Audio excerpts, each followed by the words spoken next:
Hi, good morning. Welcome to the May 19th Planning Board meeting for the City of Miami Beach. We are experiencing some different times in the COVID-19 crisis era. So we thank everyone who is participating with us through the Zoom meeting. It will be a different experience for us all, surely, but please be patient with us. Allow us to experience this first Planning Board meeting through the Zoom platform. Please be patient if you're waiting for your question or your item to come up and you have comment on the item, we will get to you. We have staff here available today as well as all the Planning Board members.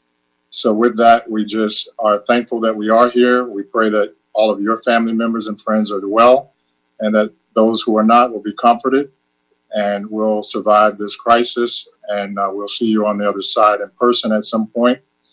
Hopefully the Zoom meeting platform will offer us some additional options when it comes to meeting the needs of the residents of the City of Miami Beach to participate in the city business and offer their feedback for items as we go forward. So with that, there is, for interested parties, there was information that was provided. You can dial 929-205-6099 or toll free 888-475-4499 to participate in this Zoom meeting. The webinar ID is 872-906-63-965, and you would have to press the pound sign after entering that ID. Again, ID is 872-9066-3965, and the telephone number is 888-475-4499 for those members of the public that would like to participate. With that, Michael, let me turn it over to you. Sure, thanks, Kareem. Good morning, everybody. The first item we have is the approval of the February 25th, 2020 minutes. So I'd like a motion and a second on that. I'll move to approve the minutes. Do we have a second?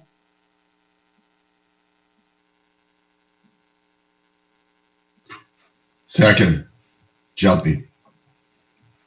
I'm going to do a roll call for each item, so let's just get a practice of that. Kareem? Present. Daniel? Is it approved? Mark? Here. I believe David Weeder is absent at this time. Michael Barano? All right, guys, I lost the discussion. What's the question? Oh, this is just your presence and the approval of the February 25th, 2020 minutes. Well, I think I'm here, and I approve. Okay, and Asa. Okay, next we're going to move on to a statement from Nick Kalergis. Michael, you didn't ask if I'm here again. Oh, I thought you made the the motion or the second. Oh, I did. Sorry. Thank you. Alrighty, good morning, Mr. Chair, members of the board. I wanted to start out by advising the board and the public of the format of today's meeting. This morning's virtual meeting of the Planning Board has been scheduled for the limited purpose of permitting the board to review and transmit recommendations to the City Commission on amendments to the Comprehensive Plan and Land Development Regulations. I'll be keeping time at today's meeting. Members of the public will be given 2 minutes each to speak, and private applicants on code amendments will have 10 minutes for their presentations. I'd also like to read the city's standard notice regarding lobbyist registration.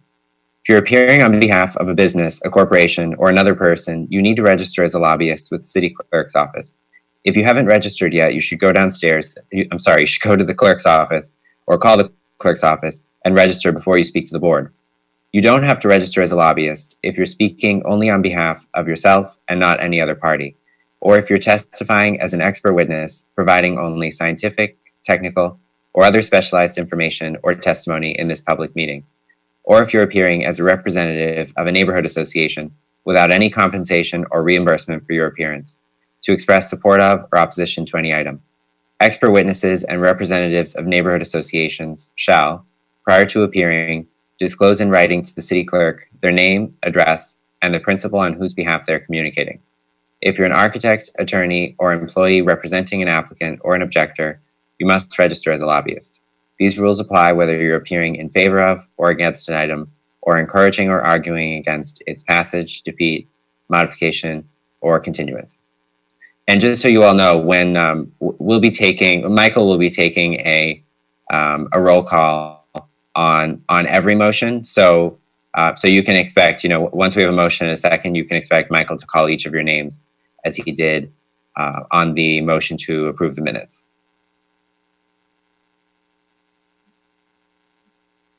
Thanks, Nick. And I'd like to let the public know that board member David Weeder has just joined us. And before we start, I just want to note that we had 2 items that were advertised for today's meeting, which will not be heard, and they will be renoticed for a future meeting date. And these are Planning Board File 20-0342, the Sunset Harbor Neighborhood Identity Comprehensive Plan Amendment, and Planning Board 19-0336, Sunset Harbor Mixed Use Neighborhood Overlay District. Both those items will not be heard today and will be re-advertised for a future meeting. So unless anyone else has anything else to add, I'd like to go ahead and get started with the first action item on today's agenda. And this is Planning Board File number 20-0348, Development Regulations for Ballroom and Meeting Room Structures located in the RM2 Residential Multifamily Medium Intensity District. This ordinance was proposed by the Fontainebleau Hotel and would allow standalone ballroom and meeting spaces in an RM2 district as a conditional use when associated with a hotel in the abutting RM3 district and also located within 100 feet of the hotel located in the RM3 district. Currently, such standalone uses are only allowed as an accessory use to a hotel located on the same property in the RM2 zoning district. As presently proposed, this ordinance would apply to the RM2 zoning district located between 26th and 44th Streets. This ordinance also reduces the parking requirements by 1/2 for such ballrooms and meeting rooms.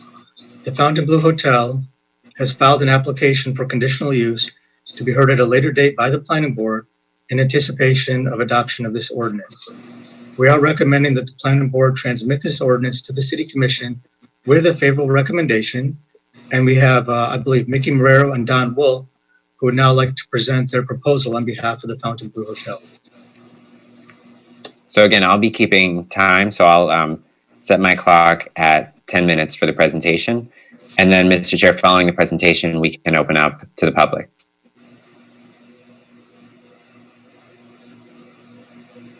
You guys ready for us? Okay. Let's go. So Mickey or Don, who's up first? All right. Thank you, guys, and good morning, members of the board, staff. First of all, I'd like to thank everyone for going through this meeting and this change with us so that we can get these items moving. Hopefully this goes as smoothly as it's going so far.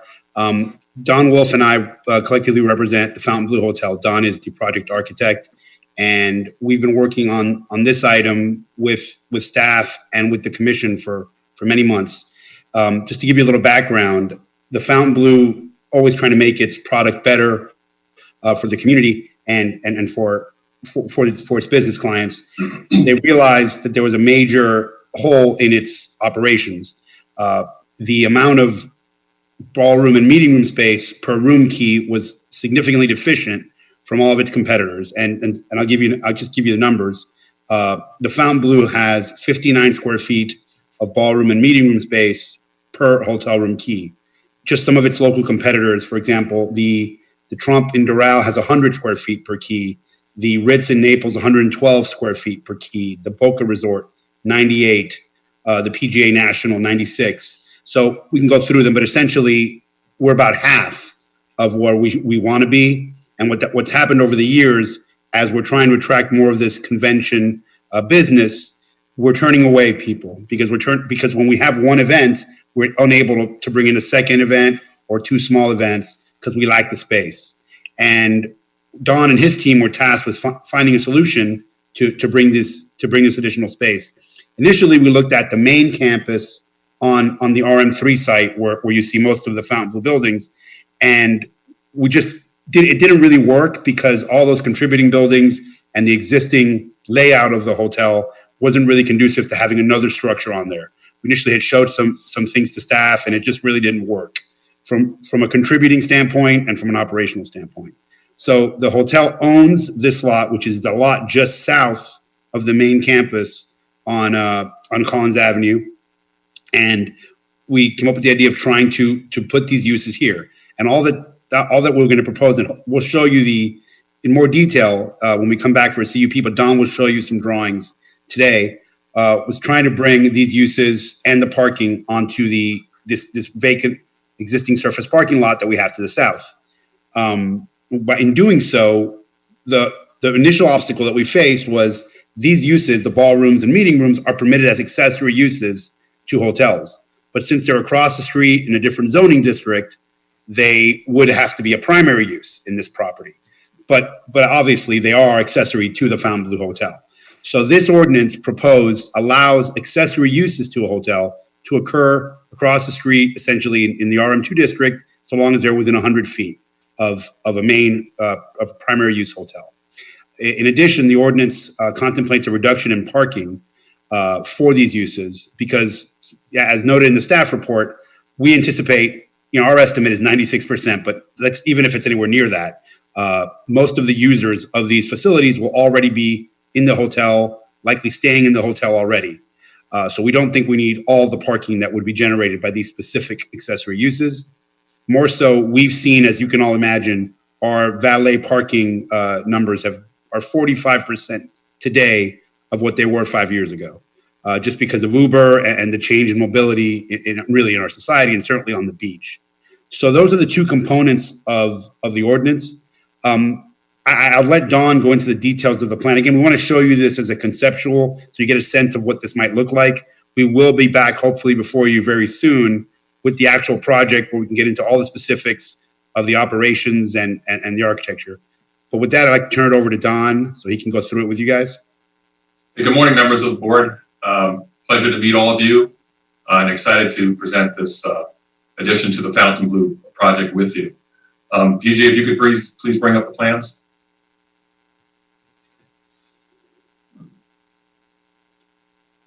We're no strangers to the Fontainebleau project. Over the past 20 years, we've been involved with several projects there. Two are very significant. Back in 2005, we were the architects and working with Tom Mooney back then and William Carey on developing this 36-story hotel condo project. And that was when Stephen Musk was owner. During that construction period, Jeff Sofer and his team came in and we developed the tower on the ocean side of that, the Sorrento Tower. And as you all know, the original Chateau building by Morris Lapidus sits there in the center of the curved building. That was 1954. And then the North Tower, which was designed by Herbert Mathis back in 1959. I apologize for that misrepresentation there. But if we go to the next slide. If we can go to the next slide, please. Here's an overall view of the campus. One of the great planning strokes of this resort, basically that all of these buildings are interconnected. Once arriving guests arrive to the hotel and check in, they can move from the north end, which is on this drawing to the left of the sheet, all the way through to the Chateau building, across the arrival drive, to the Tresor Tower and to the east-facing Sorrento Tower. So all of this connectivity for the guest makes an amazingly great guest experience. We wanted to bring that across 44th Street to our site, which is where the proposed building graphic is. Next slide, please. Next slide, please. So guests will arrive at the existing Sorrento Tower podium and make their way up a a proposed vertical circulation of elevators and stairs to a gallery that we're going to design in one of the middle levels of the podium, and then take the guests across the pedestrian bridge over to what will be an intermediate level, at which point the guests could either go upstairs to a grand ballroom or downstairs to a junior ballroom with, of course, the meeting spaces. The proposed exhibit building here will be self-supporting. It'll have its kitchen, servicing, as well as pre-assembly spaces. Next slide, please. So the guest moves up. We have the grand ballroom, which is about 16,000 square feet, wrapped with pre-assembly. And to the right would be the servicing of that. You can see the service elevators. And obviously, we're going to need some significant exiting stairs out of this structure. The graphic to the right of that is a roof, where we'll have a 5,000 square foot assembly space. Next slide, please. This level here is directly below the bridge connection. This is the junior ballroom level, and we have some meeting rooms at this level as well. There are also connective stairs which connect to the ground floor below from the pre-assembly. You can see it on the upper portion of the drawing, and then on the lower portion of the drawing. Those stairs will connect down to the ground level. Next slide, please. So you see those stairs will come down from the level above and connect to these terraces at grade. So that way... You have 2 minutes. Excuse me? Oh, sorry, you have 2 minutes remaining. Okay. So basically this level here, you can see that we'll have our loading spaces here. There'll be 2 levels of parking below grade, access from this level. And then the pedestrian experience will be lush landscaping, artistic treatment on the walls, as well as these terraces. Next slide, please. The aesthetic that we wanted to bring over to the new project, we really wanted to bring that Morris Lapidus iconic bow tie floor and more of those Nemo style 50s architectural elements that the Fontainebleau is famous for. You can see the faceting on the buildings, the bow tie floor, and which was one of Morris Lapidus's signature fashion statements as well. Go to the next slide, please. So here's a view of the hotel from Collins Avenue and 44th Street. The geometric patterns undulating, creating shadow play on the opaque facade tree elements of the stairs. And we're wrapping the pre-assembly spaces with geometry reminiscent of the bow tie, allowing views in and out of the pre-assembly and ballroom spaces. The bridge, we wanted to also bring some of that same flavor of the architecture across to the existing podium of the Tresor Tower. And you can see all the landscaping, canopy trees and palm trees and shrubs, which help to buffer all that traffic around Indian Creek and 44th Street. Next slide, please. So we really feel that this aesthetic, even though it does relate itself well to the Fontainebleau, it's kind of modern in nature. We feel that it works well in the climate, in the context, the fantastic lighting that we have here in South Florida, the faceting of the reflective glass will give this building a constant movement. It also will lighten up the building because of the nature of the program inside, large boxes, ballroom spaces. We had to be very creative in how to skin this building and still make it affordable to the client. So with that, we feel we brought the legacy of the Fontainebleau across the street. We feel this building, kind of feels like a tuxedo, if you will, next to a glamorous woman across the street. Thank you. I have a quick question, if that's okay, Mr. Chair. Wait, one second. One second. Let's do some disclosures on the item before we comment. So let's go one by one. Daniel, any disclosures? No disclosures. I received an email from council, but I did not reply to it. Mark, any disclosures? I spoke to Mickey about the project. But I have a question. When we're doing legislative items, do we have disclosures for these? Right. I was just, thank you, Mark. I was just going to chime in and say the same thing. Since this is a legislative matter, the board members do not need to disclose. I mean, if you'd like to, just as a matter of course, you'd like to, you can, but you're not required to disclose any ex parte communications on this item.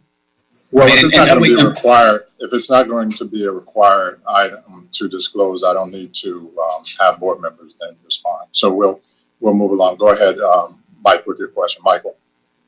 Yeah, I didn't see anything, and forgive me, I can't remember what's on that corner. What is there now? And I didn't see anything about that. It's basically a surface parking lot for the Fountain Loop, 140 spaces. Okay, thank you.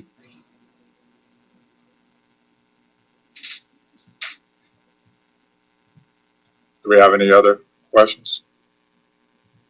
David, you have to unmute. David, you have to unmute. Yeah, I see the little, you have to manually unmute. It doesn't pick you up automatically when you speak. The other time it did, I thought. Anyway, I think the design is pretty nice. I had, for the purpose, I did speak with Mickey Marrero about this. Not in the means of simple disclosure, but I had told him that I was reticent about a land bridge or whatever, a crosswalk across that corner, because as you come around that curve, there's a reminiscence to the beautiful mural that was there and that was taken down when they undertook the construction of the the new configuration of the building. And I come around that corner very often, at least in normal times, and you sort of see an open view of the Indian Creek. So I just sort of wondered whether we could see how that land bridge, or whatever you want to call it, the crosswalk, the elevated crosswalk. What would the architect call it, by the way? It's basically the pedestrian bridge. Pedestrian bridge, and how it obscures the view from coming from the east to the west onto Indian Creek, from Collins Avenue. And what effect does it have? I don't believe we got a rendering of that perspective. So I was reticent, as I said, I was reticent about it, but now I think the design is very nice, and my only concern is will it be impart a kind of heaviness to the architectural landscape as it's presently constituted. I'd like to hear some members of the board speak on that, and something we should discuss, I think. So if I may, David, just to briefly address your concern about the view, and I think Don may have more to say, but the pedestrian bridge connects on the third level. So from the vantage point of someone standing or driving from that, or coming from that Collins Avenue turn, I don't believe it would block the view, just because it's elevated high enough. But I'll let Don go into that further if he's got a little bit more specifics.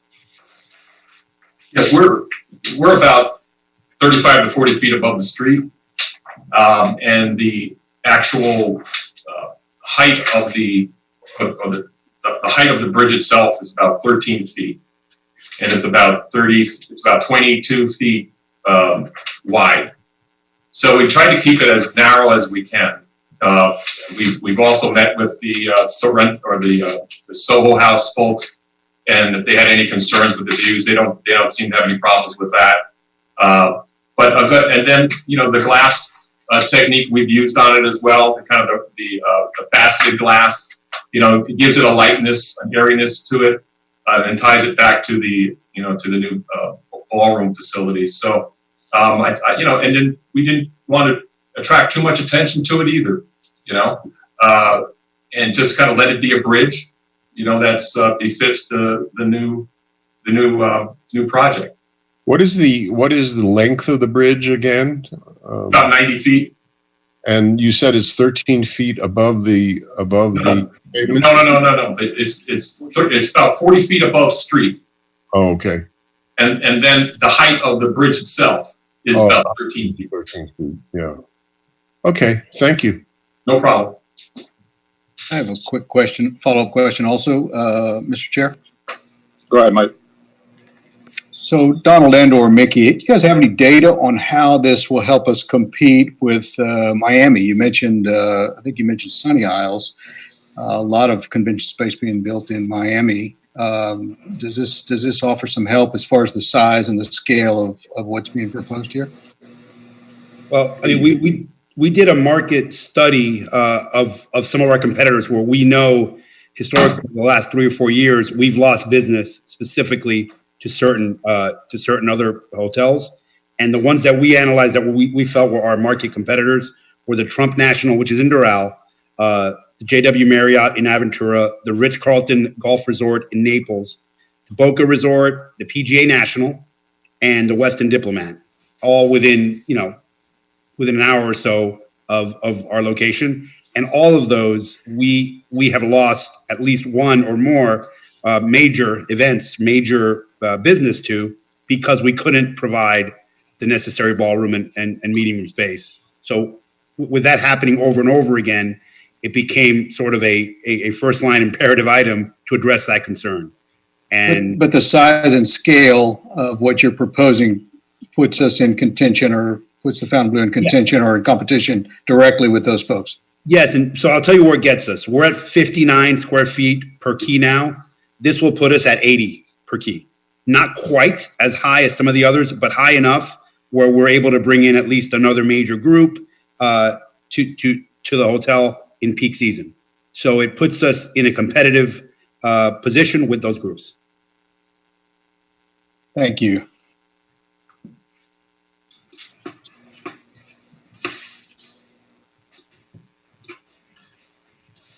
This is Mark. So right now we're just basically doing the legislation to basically allow this. At some point we're going to talk about the project. This is not time to talk about the project. Is that correct, Nick? That's correct. I also wanted to remind the board that we can, this might be a good time to open up to the public. I don't see All anyone right, with their hands let's raised. try this. So PJ, who do we have waiting? Is the first call? If a member of the public is attending by through the Zoom app, all you need to do is click raise my hand, and that'll put you in our queue. And if you're calling in by phone, all you need to do is dial *9, and we'll see that you'd like to speak. Currently, we don't have any hands raised, so I don't know if we can continue and then we'll come back. Sure. If we have a hand Yep, raised. that's fine.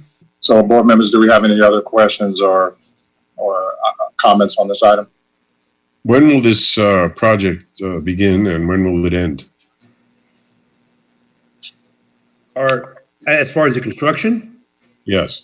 well, as far as I'll answer first as to the process, and then I'll let Don speak a little bit more about construction and permitting. But we have submitted applications for the planning board as a CUP pursuant to this legislation, and also to the Historic Preservation Board of a much more detailed version of what Don showed you this morning. Depending on what happens with the future, the immediate future of these quasi-judicial hearings, we hope to have these items reviewed by those boards sometime, in the summer, hopefully early fall at the latest. Once that happens, and if it goes forward, we would begin permitting, and then I'll let Don speak more as to the timing from there on.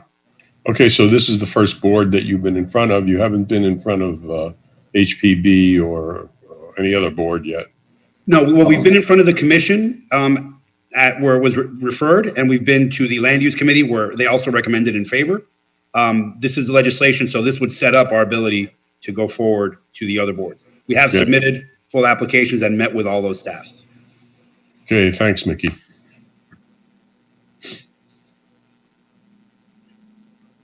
All right, do we have any other questions? I would just comment, I want to compliment the architect on the design and, say I think it's very elegant. A quick question, maybe it's for Mickey, maybe it's for the architect. Does the proposal not work without the pedestrian bridge? I mean, I think the pedestrian bridge could be a real feature. Like I'm thinking about the orb behind the Betsy Hotel across the alley.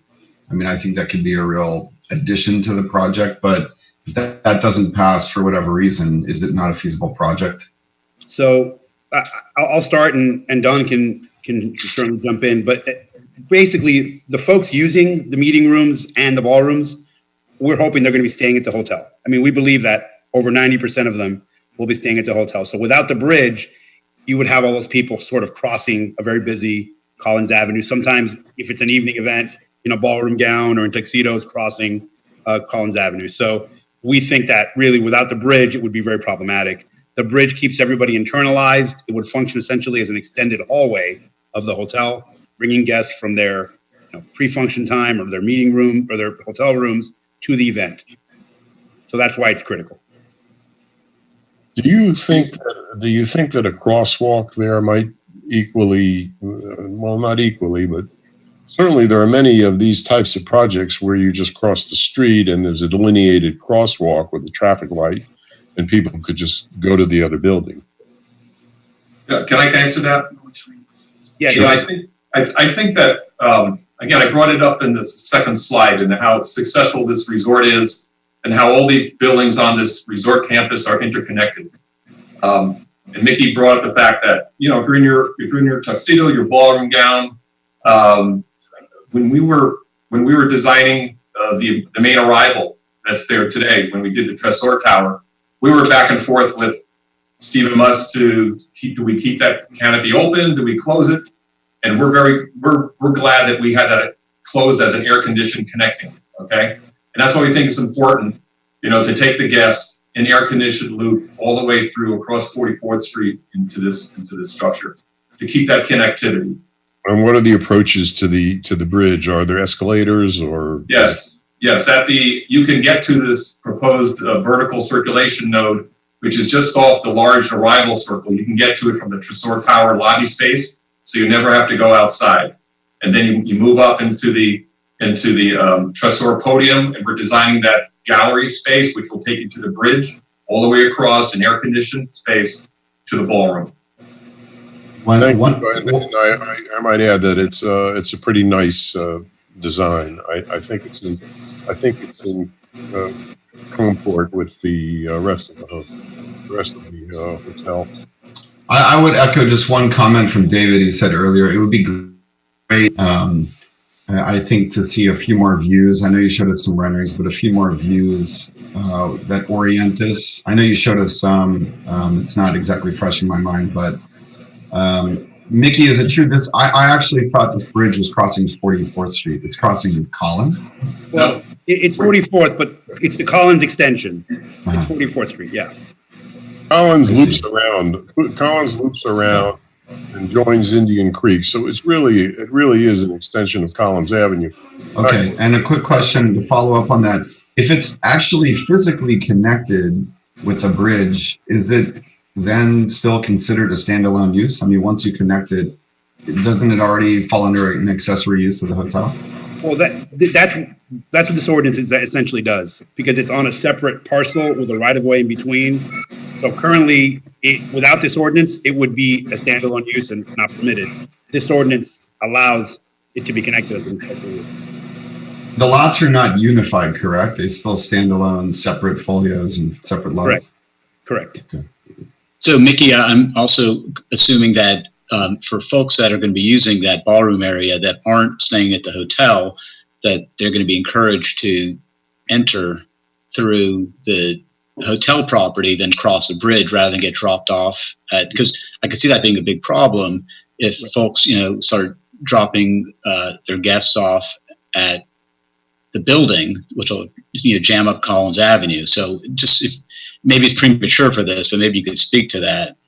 Sure, happy to. So yeah, all of the guests, we anticipate that, as I said, the majority of the folks attending events here will be coming from the hotel. But to the extent that there's an event where some folks are coming, they're local and are driving or taking an Uber to the event, they would be directed to be dropped off at the main Fontainebleau arrival. There really would be no arrival for those guests in this building. If someone tried, they would sort of be maneuvering through a mechanical room in a back of house. There's really no entrance for the guests other than the bridge. So the address they would receive is the Fontainebleau address, and they're just basically their experience would be an extended hallway to get to their room. There would be no place for them to be dropped off. And also, I'm sorry, just to follow up, there's no valet in that parking. I mean, if there's valet, it'll be used by the valets who are coming from the Fontainebleau, the main property. Is that accurate?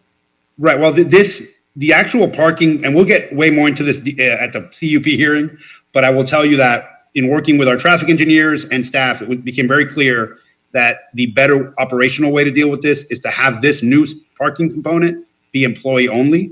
So all of our cars for guests that come to the events will be valeted at the main entrance, through the main entrance, and will be parked generally in our main garage on the main campus. So there would be no valet drop off at this building. It would all be coming from the main campus.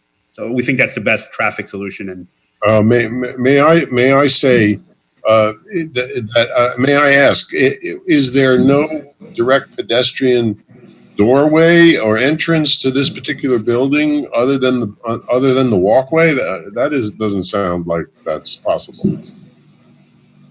There really isn't one. I mean, Don, I'll let you go into that more detail, but the entrance really is just the bridge. It's really an extension of the hotel, and we don't want anyone to be coming in directly to this structure for the events. So you can't walk in off the street to enter the building.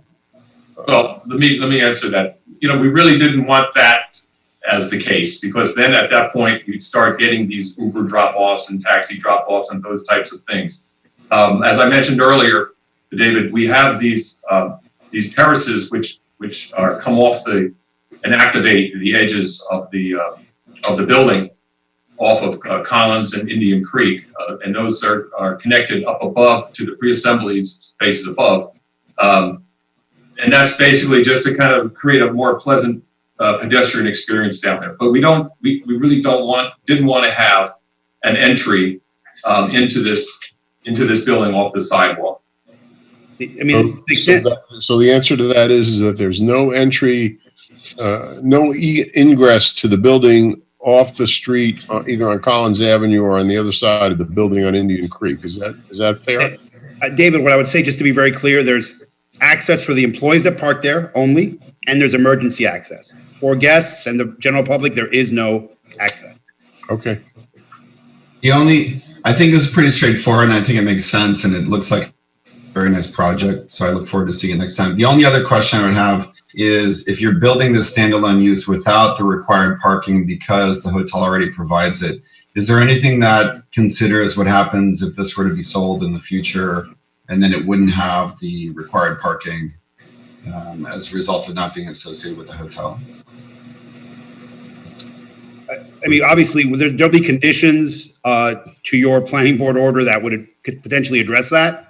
But this is really being designed as it's being designed accessory to the hotel. So it would be sort of not illogical to have ballroom space and meeting room space without the hotel. But if that's something, Nick, that you want to address as a condition in our CUP, I think that would be certainly appropriate. And by the way, to follow up on one of your prior comments, I think when we come back to you, we heard David and Nick loud and clear, so we will be able to provide some additional perspective renderings addressing your concerns as well.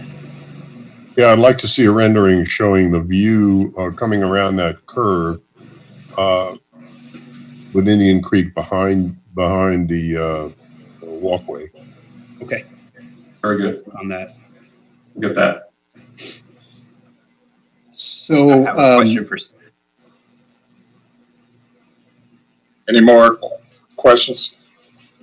Yeah, I had a question. Daniel, you want to go first? No, you go ahead. Thanks.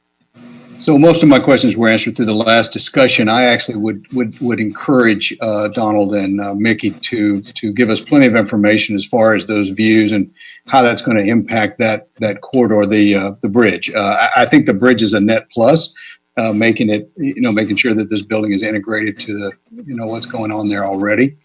I like that it's 40 feet up in the air. I think it won't, shouldn't be a big, ugly kind of bridge. But anyway, I would just say, please give us plenty of information when you when you come back, so that we can all be comfortable with how that's going to impact the visuals in that area. Absolutely. Thank you. Who will? Daniel? Yeah, my question's more towards staff. Nick brought up a great point. Is there a unity of title for this lot with the main Fontainebleau, since they are not going to provide parking on site? Just curious if that's come up before. Well, we are providing parking. It's just half of what we require, because we just think that would be way more than it needs. But there is parking being provided. Right, you're not meeting the parking requirement, and my question is towards staff. So Michael, can you please clarify?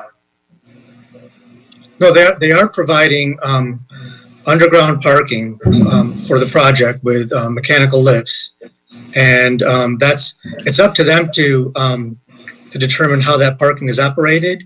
They've indicated that parking is going to be used by the employees of the Fontainebleau.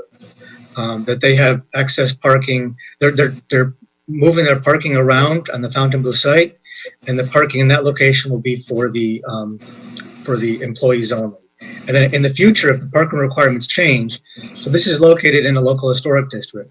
So the code does allow parking to be provided within 500 feet of the site. And it also allows them ability in the future, if the parking requirements increase or change, they can pay an annual fee if the parking requirements do increase. And then also, if they wanted to, they could build a completely new project, and because it's in the historic district, they could pay the one-time parking impact fee for all the required parking on site. So outside of the issue with parking, is there a way that this site's tied to the Fontainebleau, to Nick's point, that it can't be separated? I think there will have to be some sort of covenant or unity with the Fontainebleau site. I agree, and I guess that's what I'm asking for you to have discussion when this does come to us back as a CUP for formal review. I think it'd be good to have more clarity, since they are designing it in a way that you access it from the main Fontainebleau facility. I think this standing alone isn't something that's going to be feasible, so it really does need to be tied in. Right, I think there would be a recorded document that could not be broken unless the city authorizes that breaking of that document. Okay. And then my only other point to the applicant, or at least the presenter with this ordinance, looking at the review, I know we're just looking at an ordinance right now, but from a project perspective, I understand your concerns with making the visitor come through the hotel to access this ballroom. I can understand that. I just know that it's a very long walk also from where you park and guiding yourself through the maze of the Fontainebleau facility to get to the ballroom. So I think that's an internal issue for you guys. It doesn't impact us as much, but I think it's practical to just think about how to make sure your guests are able to access and get to this ballroom if you're intending for them to go through your existing facility, not from outside. Thank you. Let me just check and see if we have any other comments from the public. Seeing none, I'll just go ahead and say that I think that this is a good use for the hotel. I like the design thus far. We can get into some of the details when the CUP item comes back before us, which will be more in line with some of the comments that Nick, Daniel, and others have spoken about today. I think the use of the parking reduction would be fine because it's an accessory use for the hotel. I have no issue with that. And the use, given that it's the hotel of its nature and where it's located, I have no issue with it. So with that, I think we can entertain a motion if that would be appropriate at this time, and then we'll deal with some of the other issues when the CUP comes back before us. I'll go ahead and move to transmit this legislation to the commission with a favorable recommendation. Motion's been moved. Any second? I'll be happy to second. Who's the second? I'll be happy to second. Okay, motion's been moved and second. Michael, are you going to call the vote? Sorry, was the second Michael Barano? I couldn't see on the screen. Yes, it was Michael. Okay, so the motion was made by Mark Milan, seconded by Michael Barano. I'm going to do a roll call. Kareem Brantley, Yes. Daniel Vatia, Yes. David Weeder, Aye. Nick Gelpi, Yes. and Isa DiPietro. Yes. Okay, the recommendation passes. You didn't call my name, Michael. Okay, so if you made the motion and then there was a second, You're right. Never mind. Sorry. but it is true. So it is possible that you could be a maker of a motion or second and actually vote no on the item. Yeah, So, you're You're right, Michael. But you're right. unless- I'm getting used to this new format. So but unless you tell me that you vote no after you made the motion or made the second, I won't call on your name again. got it. I'm with the program now. And for the next items, Rogelio is going to present for the TCC district co-living units. All righty. Good morning, everybody. Mr. Chair, are we ready to move forward? Yes, we are. So this will be planning board item 20-0349, TCC district co-living units and land development regulations. Go ahead. Okay, so just to refresh everybody's memory, last November, the City Commission adopted the new regulations for the North Beach Town Center, establishing the TCC district, the North Beach Town Center Central Core District.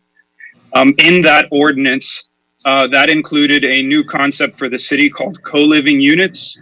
A co-living unit is essentially a small unit between 375 feet and 550 square feet.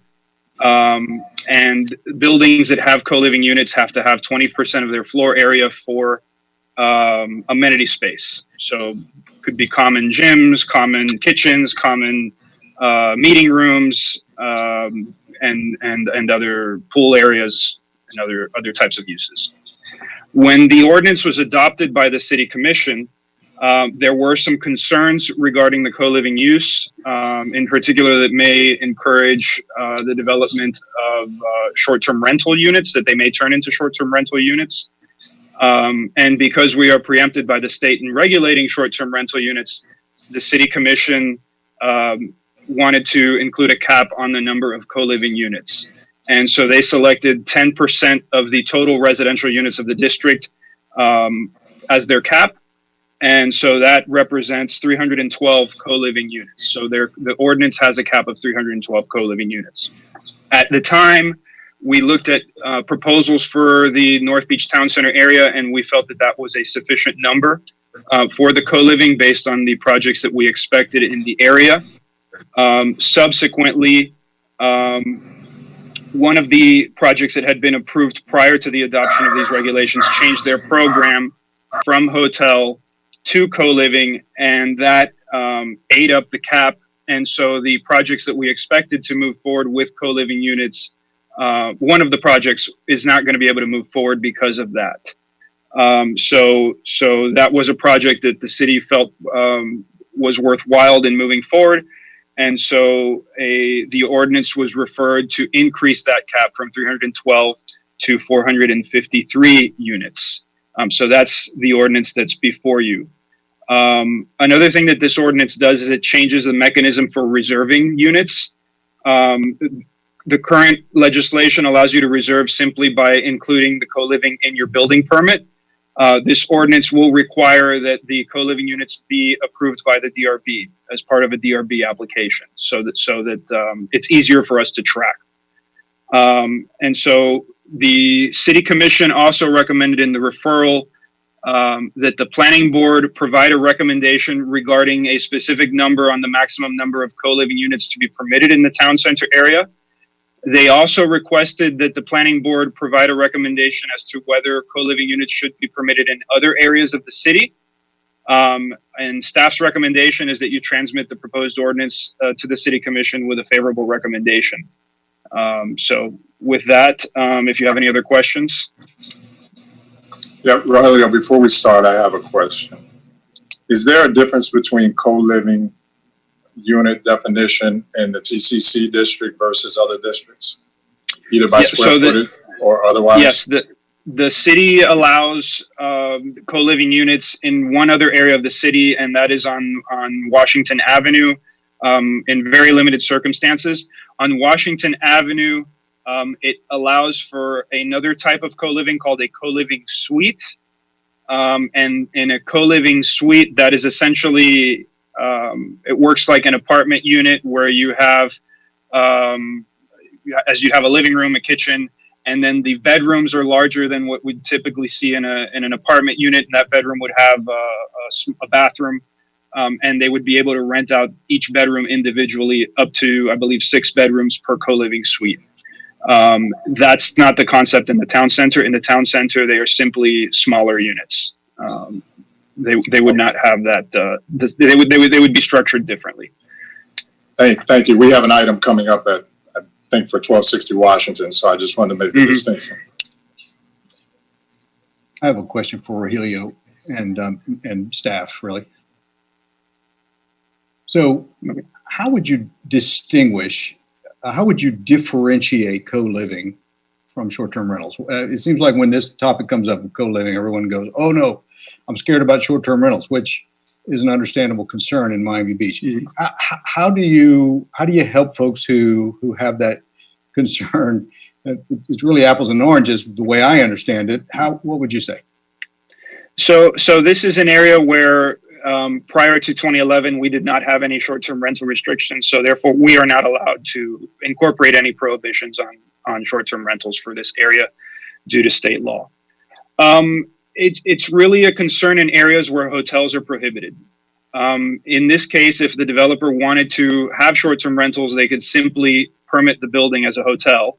And hotels actually allow you to have smaller units than a short-term rental. You're allowed to go below the 375 square feet than a co-living unit would allow you. So that would be the differentiating point. It allows for hotels, which is essentially the same as a short-term rental. And so we really don't expect someone to build this with the intent of developing it as a short-term rental project. Right, but more generally speaking, I mean, you've asked us to offer a recommendation citywide as far as what direction we might go, and I'm just for my own interest and those who might be listening. How would you define the differences between a short-term rental scenario and from a lifestyle standpoint, from a day-to-day standpoint versus co-living? What we can tell you is the trends that we've seen for co-living. So it's becoming more common, and they are tending to attract young professionals in their 20s and 30s that make about $70,000 a year. And so it's true that they would have the ability, some of them do have the ability that, let's say I want to go on vacation for 2 weeks, to put your unit in a short-term rental pool for those 2 weeks that I'm going to be out of town. But from what we've seen in the trends, they generally are not, the full development is not a short-term living project, short-term rental project. They are tending to attract people that want to live there full-time. And also we have seen in some of the research that retirees looking to downsize are taking advantage of these types of units. So all we can tell you is that the trends show that these are attracting full-time residents in the research that we've seen. And based on what you said earlier, we're preempted at the state level from anything related to short-term rentals. How could we? And maybe these questions will be answered in all the conversations that are coming up. But how do we have enough ability to manage and legislate what you were just talking about as far as the actual, what goes on in that actual building? Because it's very attractive to me if it's full time, if it's actual residence, versus a hotel. That's a short-term rental, really just a hotel. Yes, and I guess that's really what differentiates it is that if hotels are allowed, the incentive, there would be no incentive for somebody to develop a co-living development with the purpose of using it as a short-term rental. They would go the hotel route. But if hotels are allowed, hotels are only allowed in certain areas. So I would say that allowing this use in the areas where hotels are allowed, it would really be a wash. It wouldn't be any different. Rogelio, what I might add is the way I interpreted the city's actions with regards to the TCC district thus far was also to put a cap on the number of units of this type to, it seems to me, address some of the concerns that Michael is talking about. So as we discuss opening up additional co-living units or co-living suites in other areas of the city, then maybe that cap or usage of that cap mechanism is how you do it in order to roll it out in a way that you can understand the product, understand the market response to the product, and how it's going to be used. To make a few comments, Chair, if I may. Absolutely, Dan. So, Rogelio, just as a conversation, we now have a lot of data with new projects coming into Town Center. I'm very excited to see so many coming forward and what we see developing. What is very curious to me is that you're not seeing hotel products. Town Center is truly becoming I won't use the word dense, but a nicely populated area of long-term residents, which is what we wanted to see. And I'm curious, with the co-living, there is such a hesitation as far as the community of the term of increasing density by increasing the unit count. I don't believe that. I think it's a different type of market that's providing the type of housing that our workforce is looking for that makes it affordable. And I just don't see that the average unit size in some of these projects that I'm seeing in the 400 is such a micro style unit. Plus, I like a lot of the amenity spaces that are being created as a result of the developers wanting to be able to take advantage of this type of unit count. My curiosity is, what was the unit count that we capped for hotel uses in Town Center? Was it like 2,500 or 1,500? I can't remember. I think it's 2,000. So, I'm not seeing hotels moving forward. And now that we've seen so many projects come forward that have the ability to develop, I'm curious if we should consider allowing for micro units to take from the hotel count that we have as a way to further manage density and uses in Town Center code, which was the original intent. So I most certainly am in favor of increasing the cap and not really having a cap on co-living and micro units, and rather allowing those types of units to take the previous allocation that we had allocated for hotel uses, because I don't see the hotels moving forward. Even the project on the 71st Street in Collins that was developed at the DRB level as a residential or a hotel use switched over to co-living. And I like the changes that you made in the ordinance to ensure that there's some formal way to allocate co-living units, because there is some confusion in the market, and I don't want a private application to be held up from being able to move forward if they're willing and able to move forward. So I think what you guys adapted on the ordinance is good. But I'm curious as to your thoughts on that as a way to allow micro and co-living to continue moving forward and still control the overall density of Town Center. Yeah, that's definitely a way to go about it. You are correct. The original project on 71st Street, I believe, had 187 hotel rooms. And so that's the project that converted those 187 hotel rooms into 168 co-living units, which shows you how the co-living units, you don't get as many units as you would get if you were doing a hotel project, because it's going from 187 to 168 in essentially the same footprint. And so that's definitely a way to go about it, is to just lump the two together into that same cap, because we are not seeing the hotel development coming into the area right now. There's one concern as someone who lives in the neighborhood that I have. The difference is when someone comes to stay in a hotel, they're not bringing their car. They're using Ubers, they're walking to the beach. It's, they're not having that impact on traffic. Whereas a co-living unit, you're bringing in more people who are living there. I know it's for millennials who make $70,000, but we all know there's no job in North Beach that pays you $70,000 that's hiring millennials. So that means they're commuting somewhere else. So I would be concerned to just say, let's use that hotel room cap as co-living cap, because it's not really counting the cars and the traffic that these projects are going to bring.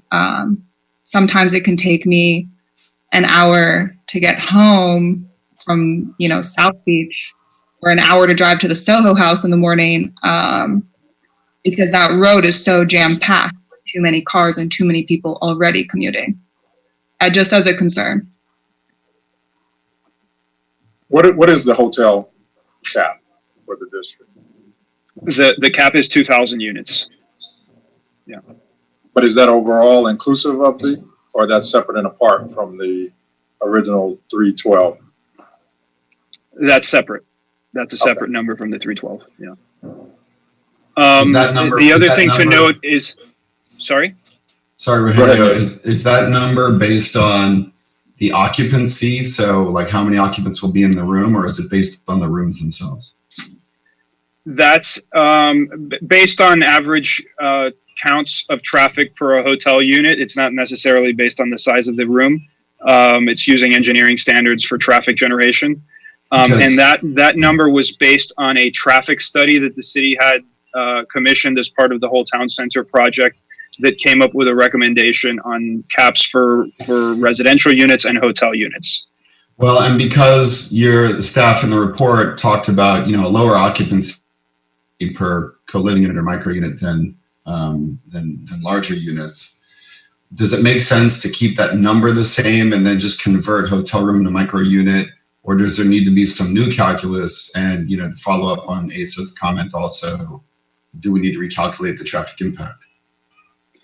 I don't think you need to recalculate the traffic impact, because if it's not a co-living unit, it would be a conventional unit. And the conventional units tend to generate more traffic than a co-living unit because you have more people in them. And so they're going to generate more traffic. Ultimately, the FAR is what's going to rule, and that tells you how many units you can have.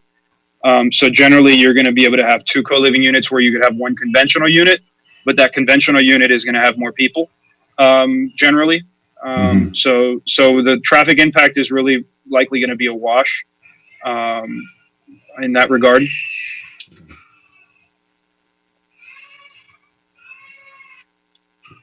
May I ask, why does a conventional unit necessarily generate more car traffic than a co-living unit, which is smaller? I mean, it would seem that if there are more co-living units, there would be more people living in the co-living units in the space. There would be more people. There really wouldn't be much of a difference. You might have individuals living in the co-living unit. You may have 2 people living in the standard unit. Maybe the difference in traffic is marginal. I don't know. What do you think, Asa? I think, if you're saying this is for millennials, we're trying to bring them in. Millennials don't like roommates, because I've got some emails. But then if you're saying that hold that argument consistent means then the millennials will take that 1,500 square foot unit that's $100, $200 more expensive, but that they're not likely to have more people in there. I think North Beach in general right now is very Latin, and there are a lot of people in small units. But then at the same time, there isn't. So I don't know. I would want to see a consistent argument argued all the way through. I think more units in general bring more people, and more co-living units, making them smaller, just definitely brings more people to an area where I'm not sure the infrastructure and the road network really supports more cars and more people.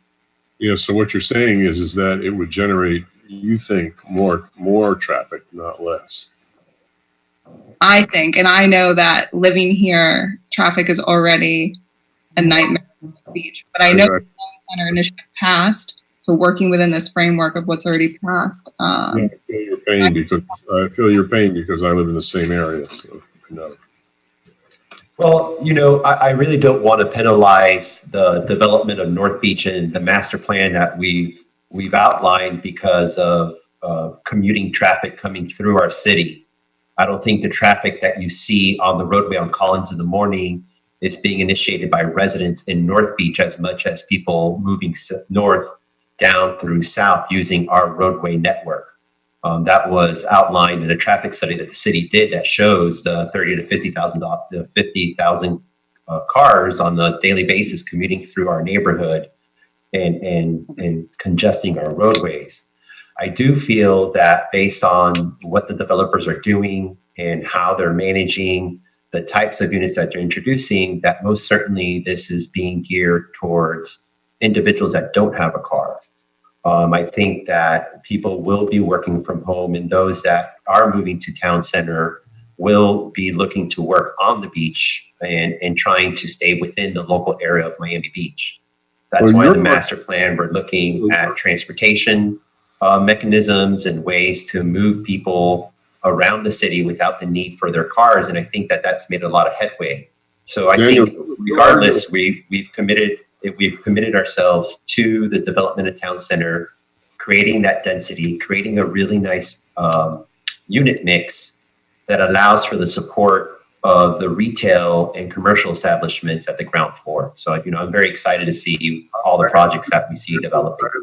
I understand that, but you're arguing that since commuter traffic comes through anyway, that isn't going to change unless there's some other way for them to go. And so it doesn't detract or add from the argument that an additional thing there, or like this unit, like these units, will not add to that traffic burden. So really, the idea that people are coming from other areas through our city is kind of a diversionary thought, because this thing, if it has the potential of adding more traffic, doesn't really matter whether they're coming from somewhere else, because they come from there anyway. So it certainly allows the potential to add more traffic, but that's why planning staff developed a very unique way of managing the unit counting uses in order to cap how much of an impact it can have.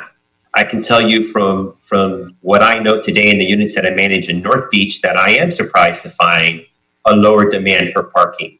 I am surprised to find, whereas 5 years ago, when someone was looking for a rental, the first question they had was, do they have parking? Today, that's not the case. Today, it is extremely such a paradigm shift in the way that this type of workforce group living in North Beach is actually aware that having a car isn't necessary and it's a burden.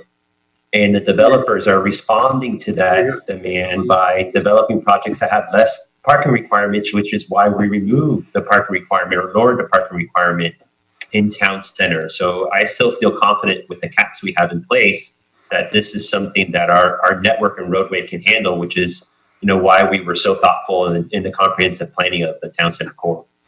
Yeah, we would probably need to see some data on your proposition that traffic is going to be made more feasible than with this project than without the project. I mean, I don't know if there's been a study or not, or whether we have the actual data that confirms what you're saying. So I would just like to note that if they are not co-living units, there will be standard sized units, so they will generate some traffic. But what we have seen in the trends is that the co-living generates less than a standard unit, just because of the population that it's attracting. And the goal of the town center in what was studied was that we were hoping to create a place where you would live, work, and play, and that you would have internal capture. So the co-living units have a high bicycle parking requirement, with the idea that we're going to encourage the new residents to use alternative modes of transportation rather than relying on single occupancy vehicles to get around. And so that's really the goal here. And the traffic study showed that if we did not have this unit mix, the traffic increase generated from the town center would be higher than if we did create this mix of different types of uses in the area that would allow people to live and work there and not necessarily have to commute long distances. How do you know? And so, can I speak for a moment? I know that folks in North Beach, we have three folks now in North Beach on the board. Yeah, I know. I know you guys suffer with traffic more than the rest of us, and well aware of that. But I think for me, this turns on whether it moves us more in the direction of permanent residence. I don't see that as a negative. I see that as a positive. Whether it moves us more in the direction of permanent residence and away from hotels. What we heard when we worked on the town center zoning ordinance over and over and over again is we don't want town center to be like South Beach. And what does that mean? When you boil that down, we don't want it to have too many hotel rooms. So I think for me, the degree to which co-living is more of a resident. Now, maybe we need more study around how many of those folks are going to have cars and how much impact they're going to have on the traffic. But I think co-living is just a variation of resident. We need residents. Michael, how does that bear on traffic and Airbnb since there's no short-term rental prescriptions? Are you talking about within town center, co-living within town center, right? How does that bear on traffic for the fact that there's no hotel rooms? I mean, hotel rooms don't generally, people who come in hotels don't generally bring cars. Yeah, and I think that's a wonderful trend. That's an awesome trend, and the more we can provide, alternatives for folks, whether they're permanent residents or like the trolley, or whether they are hotel guests. I think that's really the answer. I think we want to build a mixed-use town center where folks can, as Rogelio said, I remember that phrase over and over again: live, work, play. And I think people that rent a co-living unit, from what I've read and what I've studied around the world, and a lot of the cities that are dealing with a lot of our same issues, whether it's Barcelona or London or whatever, are embracing this trying this co-living. People that want a sense of community. The community is kind of built into this project, or to projects like this. And I think we ought to make a place for it. I'm not sure we go whole hog with it, but I think we certainly need to make a place for it. Yeah, I don't want to bear my, it's not just the brunt on this development, and I know town center ordinances came before me, but I guess I am a little confused why we're just seeing so many residential things come in this town center initiative, where I'm not seeing office space. If we're actually trying to get people to work here, yes, people work from home, but I mean, people go to offices. Where's the office space? Where's maybe setbacks that widen the road infrastructure, maybe bike lanes? And we really don't even have bike lanes in North Beach. I go to the boardwalk to bike up Bell Harbor, and I'm almost getting run over just to get there, and it's a mile from my house. So the thing about town center is it's great to bring in co-living units. It's great to bring in more residences, sure, but I feel like the other part of live, work, and play, the work and play isn't really there. It's just kind of live. And how are we maximizing the square footage vertically to fit as many people? So it's benefiting the developers. I'm sure the city's getting more taxes, but is it really benefiting the people that are living here? I'm not sure.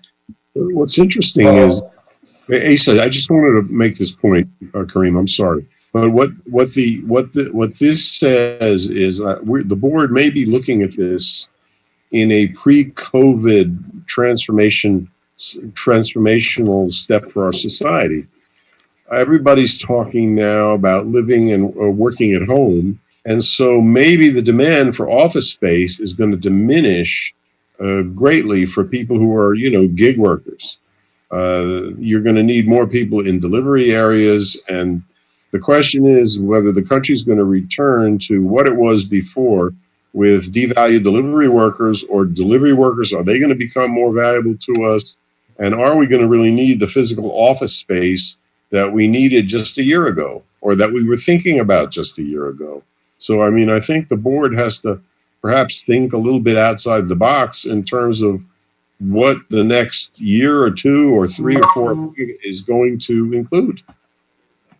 I'd like to add, Mr. Chair, if I could chime in a second. Go ahead. I appreciate the board's, more general discussions about North Beach and co-living. I just want to, to help guide the conversation, I just want to remind the board that the scope of what's before you is a recommendation on a maximum number of co-living units for the TCC district, and then separately, a recommendation on whether to permit co-living in other areas of the city. And, to that point, it might be a good idea, Mr. Chair, if we want to open to the public. The public comment may inform the board's discussion. I understand the board wants to continue discussing it, but it might be a good time to open up. I appreciate that, Nick, and I think it's great for us as a board also to be able to have these discussions. We have 3 people from North Beach, a new board member. I think it's a great opportunity, particularly where we're hitting these subjects head on with new ordinances, to have this deliberation. I will state to Aisa's point that the town center plan wasn't just about increasing density. And most certainly the North Beach master plan outlines exactly what we need to do from a transportation perspective. We certainly are looking at our right-of-ways and how to best use those right-of-ways to prioritize pedestrians. There's a lot of projects that are in the pipeline, public and private, addressing some of those concerns. So I think us as a planning board don't need to just wait to see the private applications come through, but we need to take that master plan and move forward all the other initiatives that were outlined as part of the comprehensive balance between it. I will tell you that North Beach residents today are the workforce for Miami Beach, whether that's the service industry or other industries that start making their way onto Miami Beach. There isn't a high demand for office space in North Beach at this time. You still have that City National Bank building with several vacancies. I think the private market and development will respond to it. The Town Center Code most certainly is incentivizing these types of uses, but the private market will have to be the one to decide. But I do have a lot of faith in the time and effort that was placed in the Town Center plan and the North Beach Master Plan. And I do think that this Town Center is part of that balance. But thank you.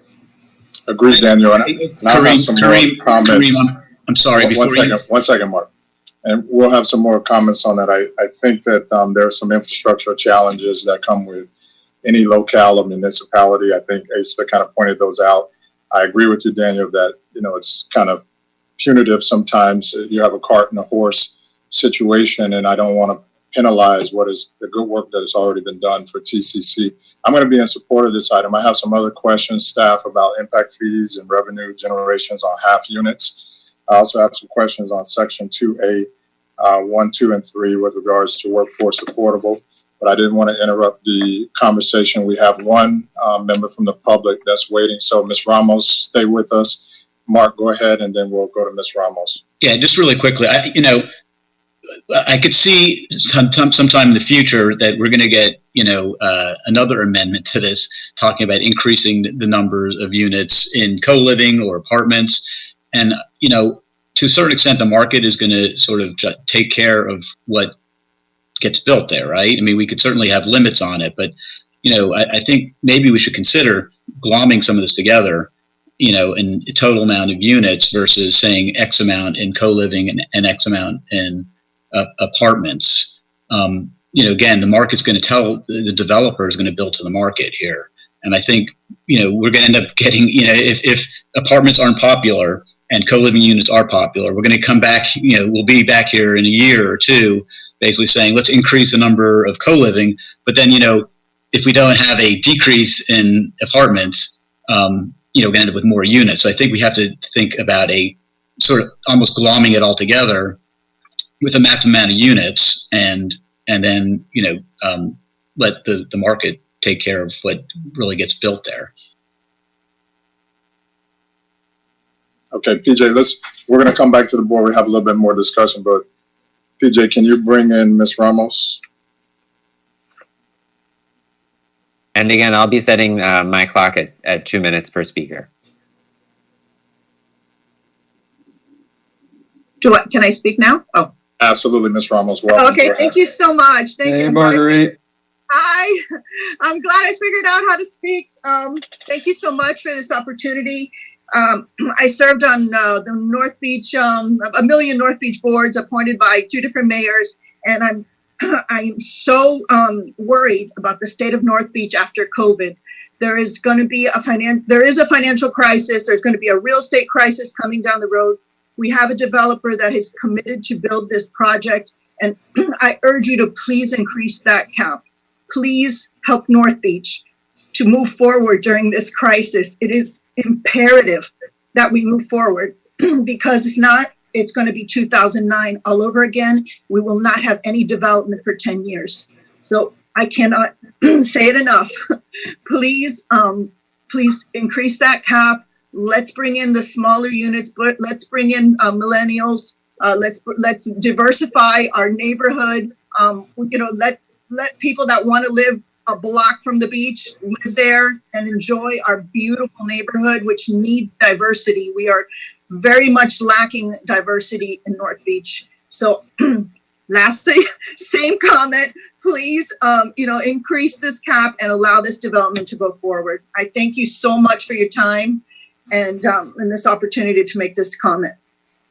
Thank you, Ms. Ramos. PJ, we have Mr. Wasserman. Good morning, everyone. Ethan Wasserman, for the record, with Greenberg Charg 333 Southeast 2nd Avenue, here on behalf of Bobby Finbarb, Robert Finbarb Group, one of the developers in North Beach. I appreciate the overall discussion on co-living in general. I think it's thoughtful. I think it's important. My comments are really limited to our project specific. Our project has been in process for, let's call it, over a year. It's already gone to City Commission for approval for a component of the project related to alleyways. And then we were in through the design review process.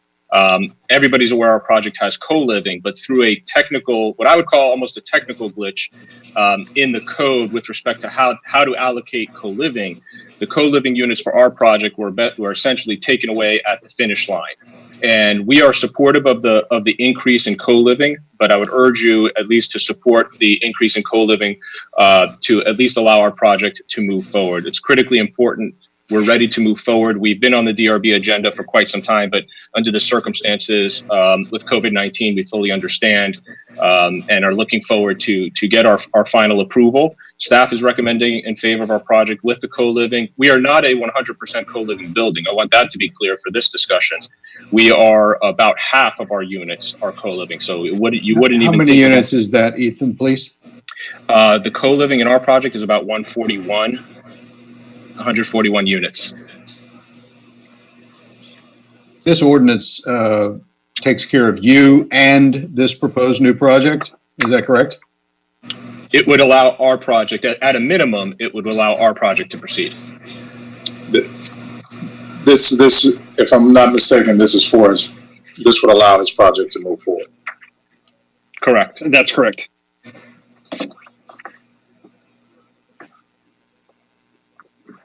All right, Mr. Wasserman, do you have any other comments? No, that's it. That's all. And I'm happy to answer any questions you have. Thank you. All right. Seeing no other members from the public that are waiting to speak, we can go back to the board discussion, which I think is a good discussion. And we're having the opportunity to see how caps and other regulations could allow, not the proliferation, but the expansion of co-living units where needed and where the marketplace has a demand for these. And I do agree with Mark that the marketplace will bring forth the demand or not the demand for these types of uses or projects. And one of the things that I'm seeing in my business is that we are seeing projects that come on board with smaller units, but are very amenity rich. And so it does feed into the narrative of having a place where maybe instead of getting in the car to go to the gym, as an example, you have a very nice gym that's an appendage or an amenity to the building that you live in, creating less trip generations for things that people do on a daily basis. And then other uses. I just used the gym as an example. But with that, if we had any other comments, we can go forward. Yeah, I'd like to say something. We really don't know how society is going to be affected by this. We really don't know what the traffic situation is going to be.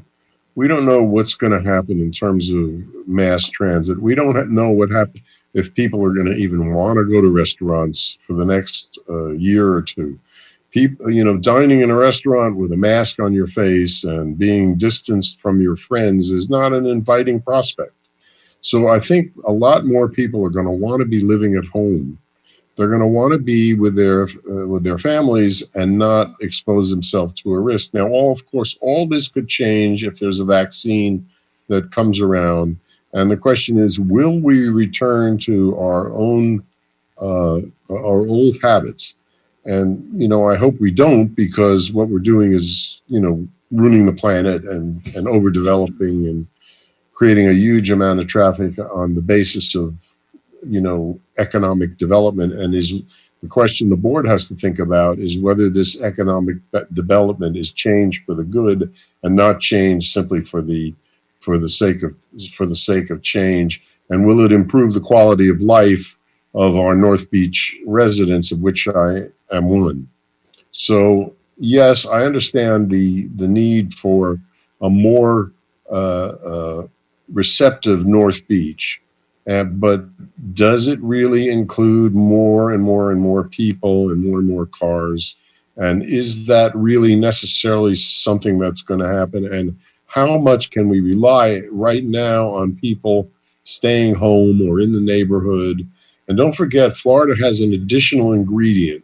People don't want to sit outside in restaurants in July, August, and September. It's too darn hot. And so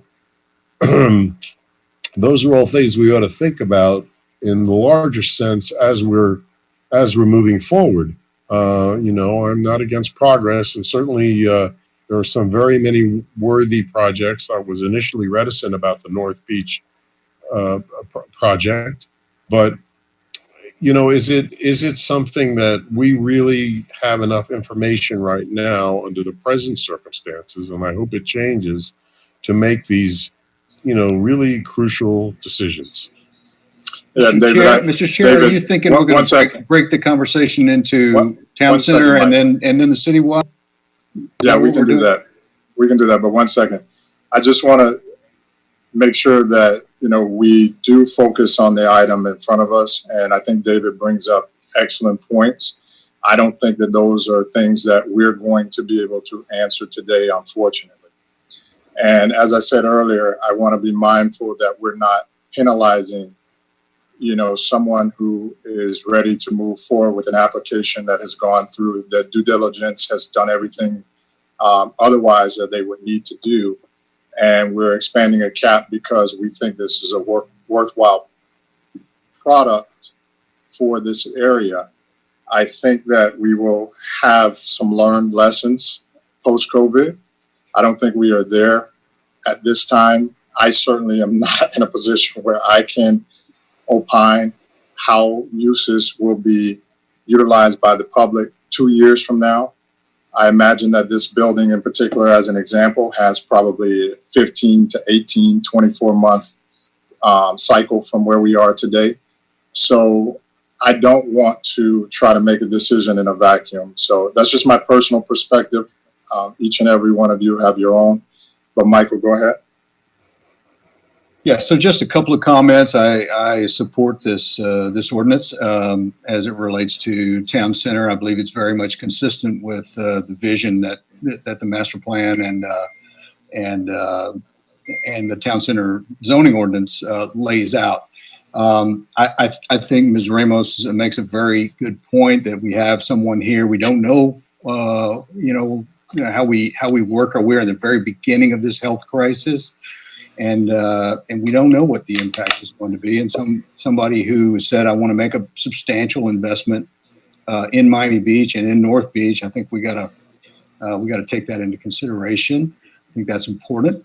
We needed it for North Beach regardless. We may very well need it a lot more now. So, but I don't think, I think there's a perception out there that smaller units equals something bad or something rowdy or something, uncomfortable for a community. These co-living units are community oriented, amenity rich. These folks are going to be, this is really more like workforce housing as we're talking about. In other words, just market rate affordable housing.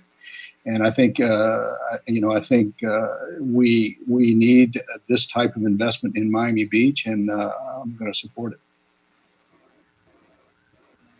All right, Nick, you got anything? Yeah, I would just follow up on that. I think that's an important point.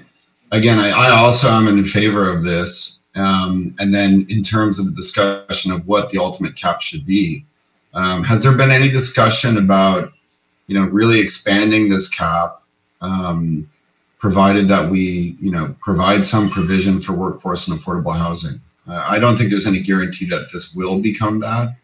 It's closer, certainly, but has there been any conversation about expanding the cap if certain portions are dedicated to that, maybe as a kind of separate conversation? I think it's something you could recommend. There was no specific discussion regarding who the end user would be, but if that's something that you think is important, that you can certainly make that recommendation to the commission. I would propose, I'm in favor of this expansion as is, and then I would really recommend that we consider, expanding beyond that with some provision.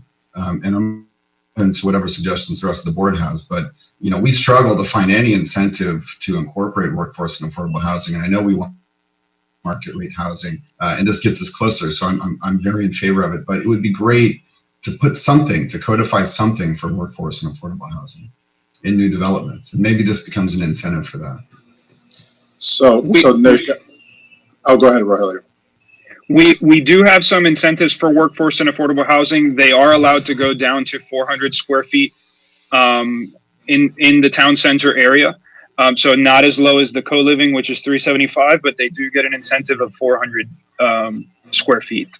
And they would not have to abide by the co-living cap. However, they do have a density cap pursuant to the comprehensive plan that they do have to abide by. But for affordable and workforce housing, it is pretty open. And we can't in order to incentivize. Well, we can't offer exceptions to the density cap per the comprehensive plan. The comprehensive plan has a bonus provision for workforce and affordable housing of 80% above what is currently allowed, which is 150 units an acre. So it's pretty significant. I don't think it's a cap that would be hit if you were going to do true workforce or affordable housing per the definitions in state law. I have a question related to this, if it's okay, Mr. Chair. Go for it, Mike. So, Tom and or Rogelio, do we have any overall studies of our total housing stock and then as a percentage of, I don't know, different types of categories? And I know I'm asking that question a little loosely, but and then how have other cities managed this in a way so that we can possibly move forward with this, but not overstep? In other words, not go too far right out of the gate. Are there any benchmarks? Is there any data? What do we have that's available? As you're saying, as far as our current housing and the types of units that we have, it's a study that we could do. I haven't broken it down by square footages as the average sizes of our housing today, but that's something that we could look at in the future. As far as what other cities are doing is they typically just allow the smaller units. They call them micro units. They don't necessarily have the regulation on the amenity space. And that's something that we felt was very important to ensure that these units would not simply be a rooming house, that they would be something that would attract more permanent residents by having that amenity space. Because that was a problem that the city had seen in the past, I guess in the 60s and 70s with rooming houses, and we didn't want to bring that back. We wanted to make sure that these would be quality units. And so other cities, I've seen, for example, the city of Miami allows units. Let me interrupt and say you understand where I'm going with this. Is that we're starting from zero here, or effectively zero. If 10 years from now, 15 years from now, 5% of our housing was co-living, 3%, 6%, whatever that number. How does that fit into our overall master plan, and is this a way or a methodology that makes sense, and have other cities looked at it this way? As far as our master plan goes, our comprehensive plan, they are units. It's a residential unit, and our comprehensive plan has a limit on units. For every property, there's a density limit. So we really don't look at them too differently as far as our comprehensive plan is concerned. They do count towards our unit limits, which we have to maintain for several reasons: for infrastructure, for evacuation capacity, for water, for public schools. All of these units get reviewed to make sure there's enough school capacity, and if there isn't, they have to pay to provide classrooms. So we have limits for a reason, and so these contribute to that limit. They don't exceed our limits. So as far as our comprehensive plan is concerned, we treat them as half a unit because they are smaller and have half the population in general as what a typical unit would have. Do we know who's the farthest along with co-living? Who kind of which cities kind of pioneered it, and have we looked at how they're doing? So as far as I understand it, they're doing well, and we've seen examples in New York City, obviously, Washington D.C., Pittsburgh, San Francisco, Los Angeles, and we're seeing them in downtown Miami now too. There's one project in Brickell, and I believe 2 that have gone into the Wynwood area. And so far, they seem, from what I'm hearing, from what I'm seeing, they're doing well. They are attracting the intended demographic, and so I haven't heard any negatives so far. The residents generally seem to like them from the research that I've looked at. So if I could just, maybe I'm being a little repetitive here, but AISA did express concern, which I agree about. The density, and it's getting worse. So, originally under the legislation, there was 2,000 hotel rooms, 500 apartments, 500 workforce housing, and 312 for co-living units. And what we're doing right now is we're increasing by 141 units, right? And there's no... Just let me put a caveat there. The co-living does eat into the apartment cap. Correct. And that apartment cap of 500 units is 500 units above the density that was allowed prior to the adoption of the new town center regulations. So just so that's important to me. So basically the 500 will go down by 141 based upon this. Mm-hmm. Okay. It'll go down. Well, actually, it'll go about 70 and a half, right? Yeah, correct. Only 70 and a half because only half gets counted.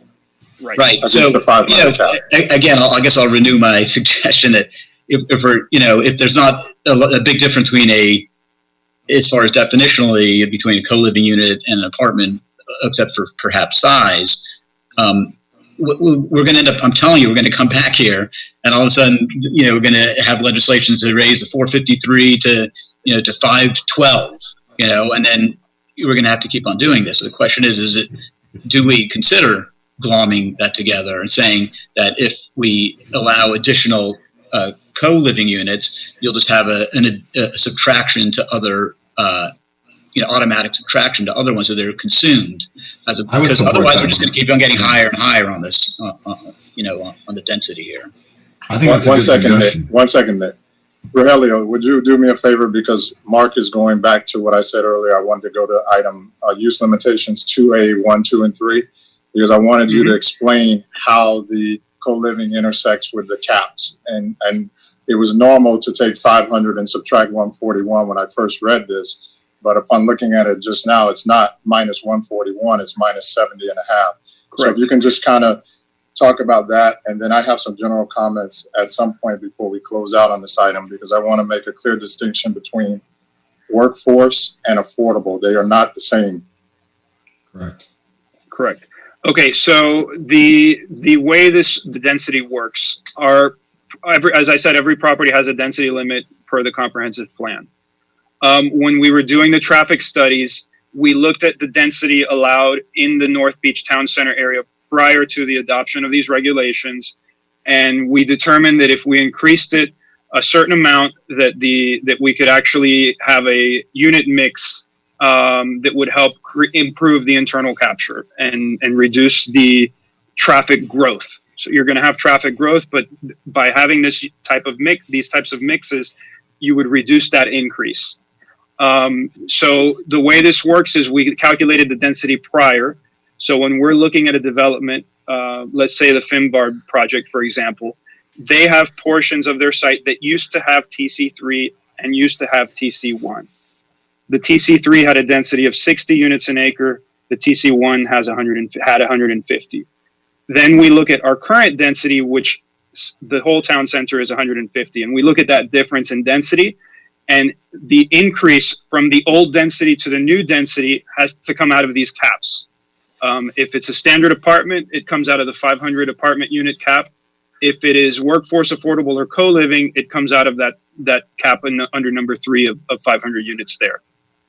So as we add co-living units, it comes out of this number, out of the number 3. So the 140 co-living units that this project will generate, we will look at what the density allowed prior, and if they need additional units than what was allowed prior, then we pull them out of this 500 unit cap.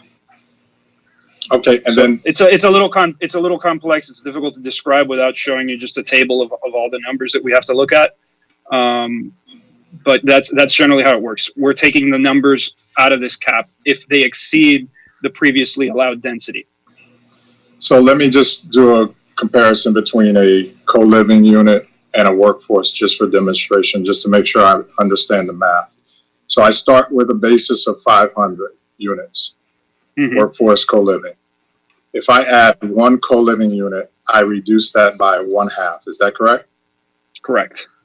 If I add I'm sorry. one work, No, yes. by half a unit. yeah, Yes. I reduce it by 1/2. That's correct. If I add one workforce unit that's not considered a co-living unit, I reduce it by 1, correct? Correct. Yes. Okay, same with affordable. Correct. Okay, so one of the issues that I would have with, as we look at how to do this and are making our recommendation to the city, and Nick, I know I'm going to bring this whole thing to a head at some point here. But I want to make sure that we leave some kind of permanency for affordable. The beach has not been a place for affordability from the standpoint of definition of affordable housing. We're somewhat looking at solutions around the upper echelon of workforce, which would be something like this. I mean, we talked about a $70,000 salary. That's not, everybody in our region. So I am a little bit protective over that number being drawn down solely by co-living units and the like, and not leaving some kind of permanency within that cap for other units, especially as we go forward. Could I add something to that? Because there was a bonus for affordable and workforce housing of 80% of the over and above the previous underlying density, it is very unlikely that an affordable or workforce housing unit will need to pull from this cap.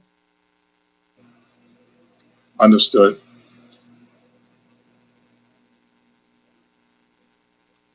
I hope everyone understood all those caps. I'm not sure I did not, but I will say this. I think we are flying blind here a little bit. We don't know what, to Mark's point, I think we will be back, and I think we will be talking about this again, because we don't know who or which companies will want to invest in Miami Beach. I think for me, it's about market rate affordable housing, quality housing for folks to live, work, and play in Miami Beach. And I think this fits that criteria, and I'm in favor of it. All right. So with that, I think if there's more discussion, we can deal with it. I mean, do we want to have any kind of recommendation on, merging all these numbers together into a single unified number? Director Mooney, you look like you want to tell me something. Yeah, if you could make your recommendation separate, if you think that there should be a higher number in town center, that's perfectly fine. But the referral from the commission was specific to the 141. And so any recommendations above that, either in town center or citywide, if you could make that as a separate recommendation, it will note that in the commission memo. Understood. So let's do this. If we can take this item, unless we have other discussion, let's take this item and button it up, and then we can have just a few minutes to wrap up any recommendations. Is that agreeable? Go ahead, Nick.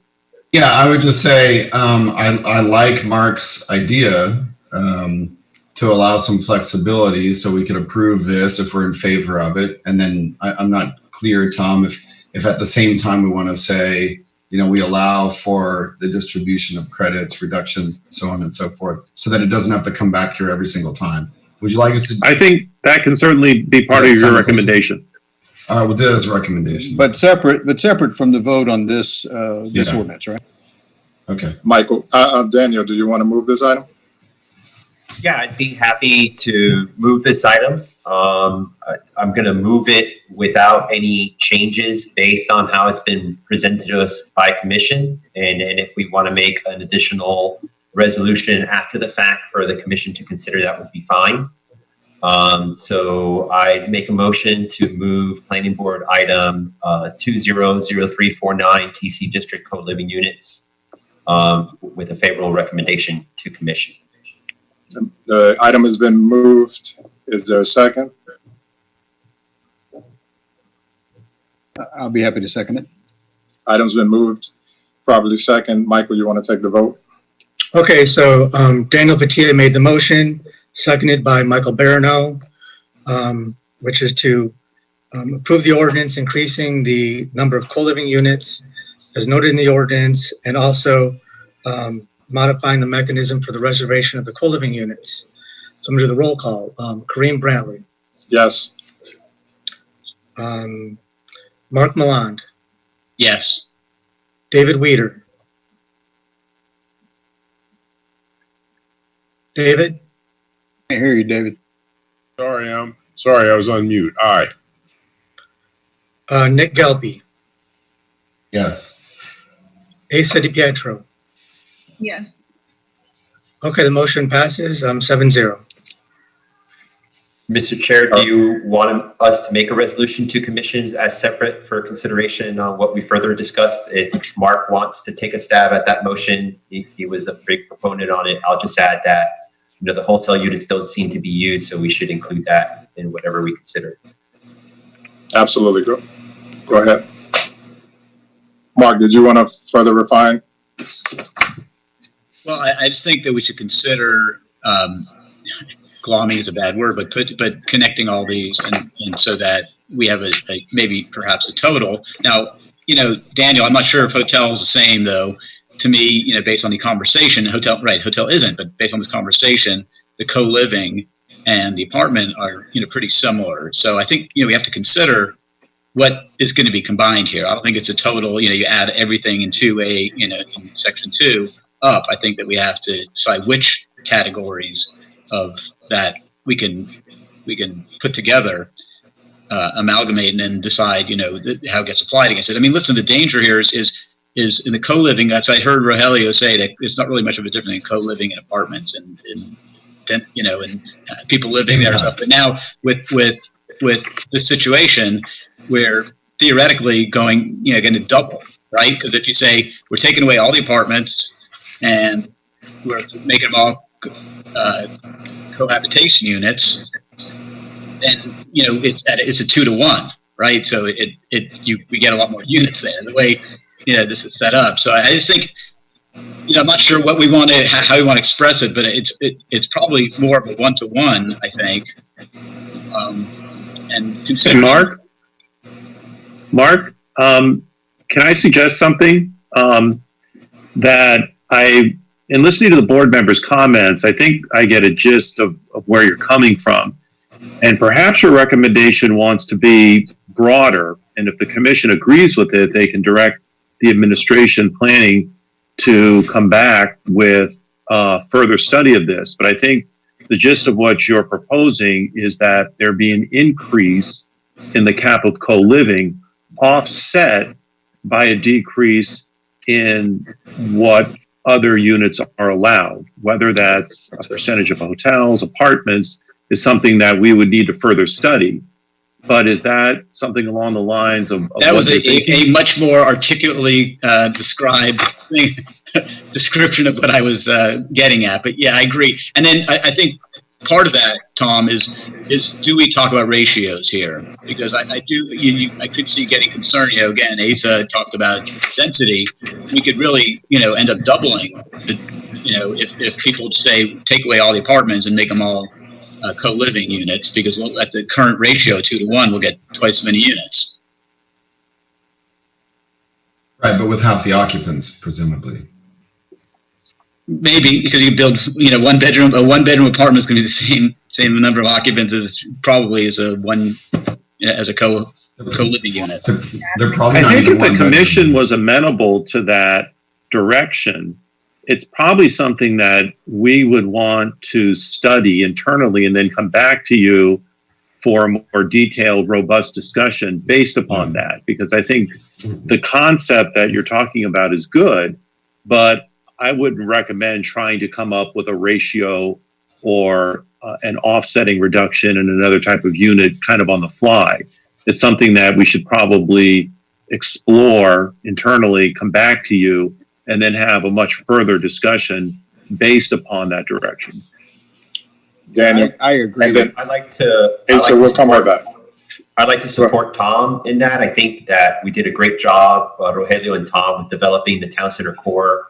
We now have at least 50% of the lots with approved, plans moving forward that kind of detail out what the market is looking for. And it's a great time to go back and relook at that allocation. Again, we were really expecting a lot of hotel units in town center, and we've seen the complete opposite. So I think it is justified, if not through a discussion item at the planning board level, to work with staff at least looking at the reallocation of units so that we don't have to keep on coming back amending town center code because the original allocation was based on certain factors, and now we have reality coming forward, and I think we're in a better position to do the right allocation. Thank you. Asa. I just want to, I totally support putting a little more study behind co-living units. And I do want to make the point that, being someone who grew up in New York and Boston, the reason millennials want to come to Miami and live is the quality of life. They want to get away from these small units where they feel that's all they can afford and they're a rat in a cage. One of the things that, all my friends who are down here, we grew up in the Northeast, we love the fact that we can spend $1,400, $1,500, but we're getting 1,000 plus square feet. And we are, it's still one person in a 1,500 square foot apartment. People, I would like to study and see that either these millennials a year that are walking to these co-living units. So with that, I think what we can do, unless it's otherwise, someone has a comment, we can just do it by common consent, Director Mooney, and we can pass that those recommendations along, especially appending Asa's comments about study of ratios, et cetera, and how that density impacts traffic as well as actual bodies. Correct. And what we would do is we'll put this in the commission memo and recommend that the commission refer it as a separate item. Okay. Awesome. Now, that was for item number 1. With regard to item 2, which was a recommendation to the city commission on whether to permit co-living units in other areas of the city, is that something that you believe would be worthwhile? And if so, are there other specific areas of the city that you think would be worthwhile? I think that needs more study as well, but go ahead, Kareem. I'm sorry. I'll go first. I think that it should be expanded to other areas of the city. I think we should start out with a similar cap. And I think that we can grow that cap in time. I'm not opposed to having to come back and increase a cap. Increase of a cap just means that the marketplace is finding the demand for that particular product. So I do not think that that is a negative thing. And, I think that as we grow as a city, if we want to go that direction, we can find ability to define infrastructure, whether that's bike lanes, making that increase in density more of a convenience within our city. So with that, I'm in favor of expansion with limited caps that can be increased. Yeah. Look, I'm very interested in the concept also, but I just really don't feel like I have enough information to make it a citywide recommendation at this moment. So I don't know if it could be studied. If we're going to study it in town center, maybe make a citywide study and a specific town center look. I don't know that we have to go out and hire some independent, $400,000 report, but Tom, maybe internally, the planning department could study it and give us some more data. That's I would be more comfortable. But once again, anything that moves Miami Beach and town center in a permanent residential direction to diversify, and I'm going to be very interested to hear more about it. Nick? Yeah, I'm in favor of opening it to other areas of the city. A question for Tom would be, how would we study what areas of the city if we're going to do that exercise? Would it be per zoning district, I guess? If we were to would it be a receive more localized look? Yeah.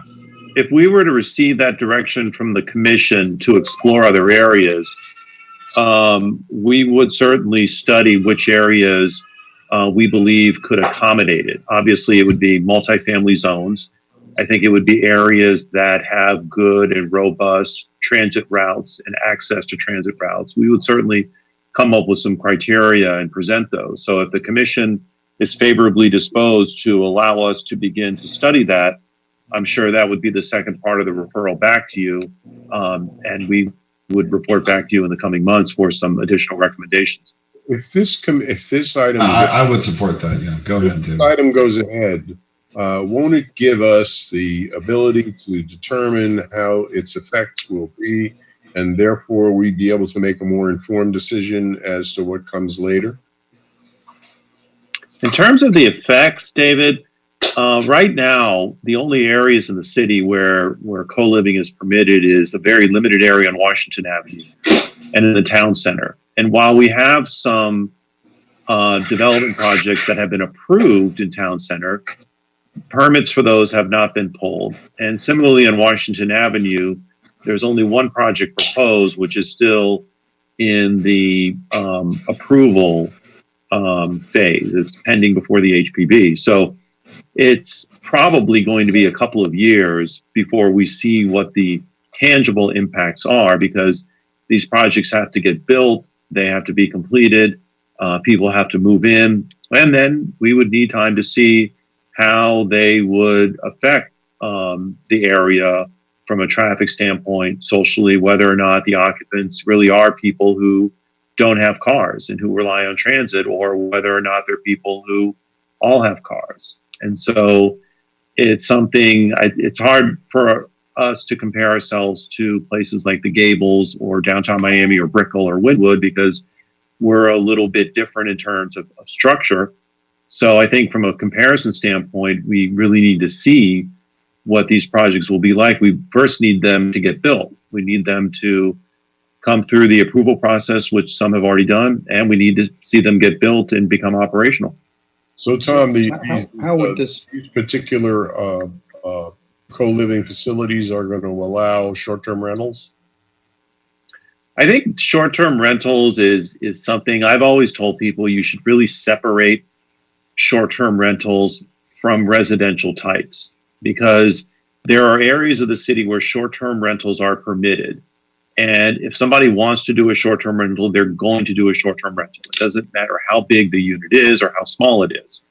Ultimately, if the intention is to have small units for short-term rental, whether it's a couple days, a week, a month, hotels with smaller units are permitted. Micro hotel units are permitted on Washington Avenue. Smaller micro hotel units are permitted in town center. So I know that there's a concern about short-term rental and short-term rental expanding, but for better or for worse, there are areas of the city that allow that, and under state law, we're preempted from regulating those areas. That might change in the future. We may not have a preemption down the line, but we can't really plan for that. Kareem, could I ask for a clarification? You're saying you'd like to make the recommendation. Tom says we're going to study it after we make the recommendation. How would it be worded? What are we recommending? that it be further studied, or that we add co-living units across the city? Well, I my would recommendation is, go ahead, I'm sorry, Director Mooney. I may be Based able to upon support what it. I may be able to support it depending on the wording. I think based upon the comments that I've heard, I took a stab at something, and it would be that the planning board recommends that based upon further study of other areas of the city, that co-living units could potentially be expanded with a limiting cap that could also be expanded, and that such study areas would need to be identified and then evaluated before a formal recommendation would be made to specific areas. Man, you're good. If that's We've been doing this for a we while. can make that number 2. Yeah, I would support that. Okay. Do we have any opposition to that? Okay, by No. common consent, we can move that as a recommendation to the city commission. Great. I'm going to make these part of the commission memo that is going to the commission on June 24th for first reading. And so if the commission agrees with your recommendation and refers the items back, then in the coming months, probably after July, you may see these coming back to you with further study. Okay. And with that, I didn't want to belabor the conversation about this, but I do offline, I want to talk about impact fees and how we do the calculation when it comes to the building permit, et cetera. I want to make sure that these units are counted as one instead of half or something like that. I mean, that's fee revenue to the city, but I don't want to confuse that conversation with what we had here. So I'll speak to you guys offline, staff. Okay. So Michael, are we going to take the break at this point? We're at a little over 11. Yeah, I know we're a little bit behind schedule, so if you'd like to take a break now, we can take a break now or wait till noon. What would you What's your suggest? pleasure, John? And gentlewoman? I need 5 minutes. Okay, let's take 5 Okay, minutes. we can Mike. take a 10-minute break. 10 okay, minutes? 5 minutes We'll do now. 10 minutes. 10 minutes, so let's say, let's just say 11:20.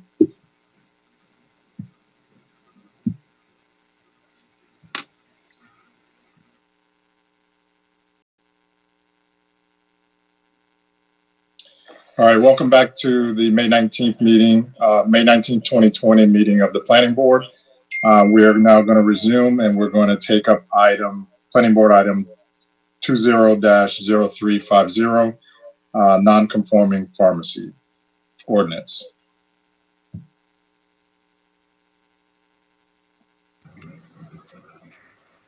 Rogelio, we can't hear you. I'm sorry. I apologize. I was on mute. Good morning again. So this ordinance is related to an ordinance that was adopted about 2 years ago related to the regulation of medical cannabis dispensaries and pharmacies. When the state adopted the regulations that authorized medical cannabis dispensaries, they gave local governments the option of regulating dispensaries or prohibiting them.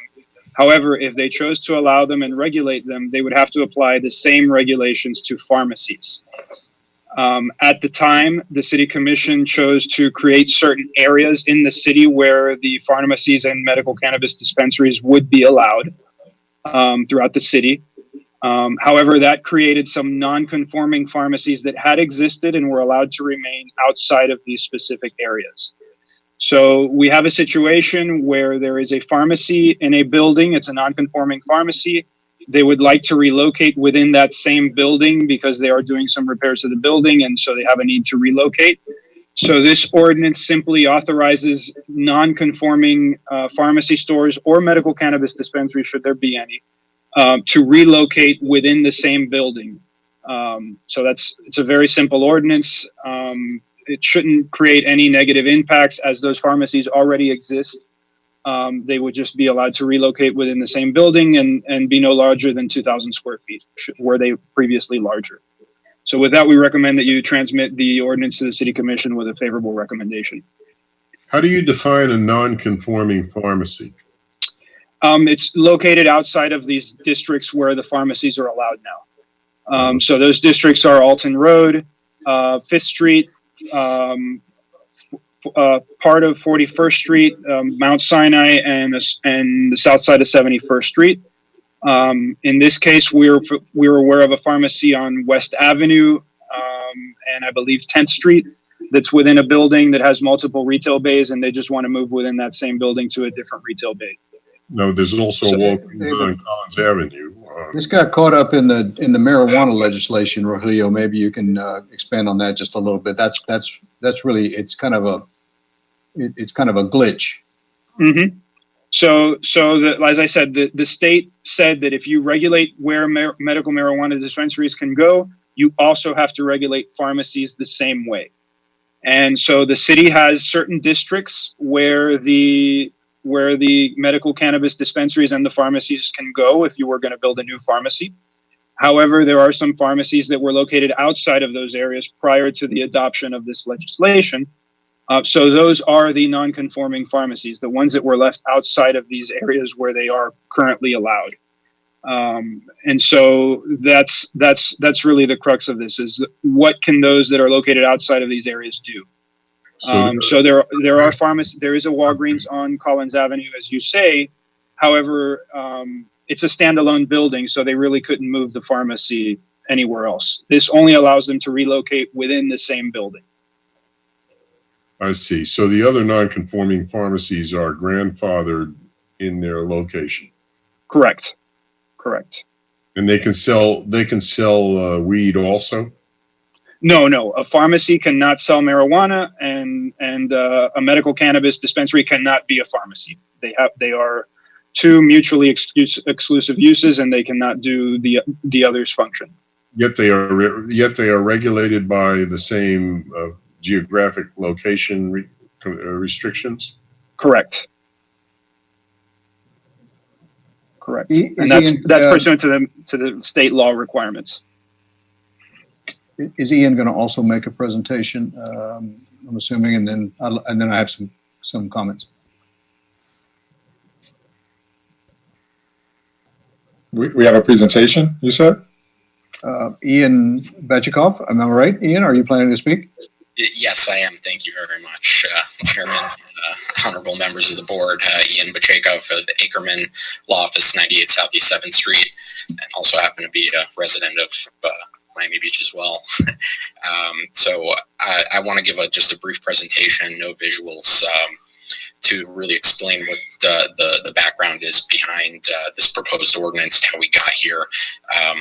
Really, what happened is back, a couple of years back, there was the ordinance, or I guess state statute, that was created to allow medical cannabis in the state. And one of the things that the state did as part of the statute was to preempt local governments from how they treat medical dispensaries by requiring that they treat them the same as pharmacies.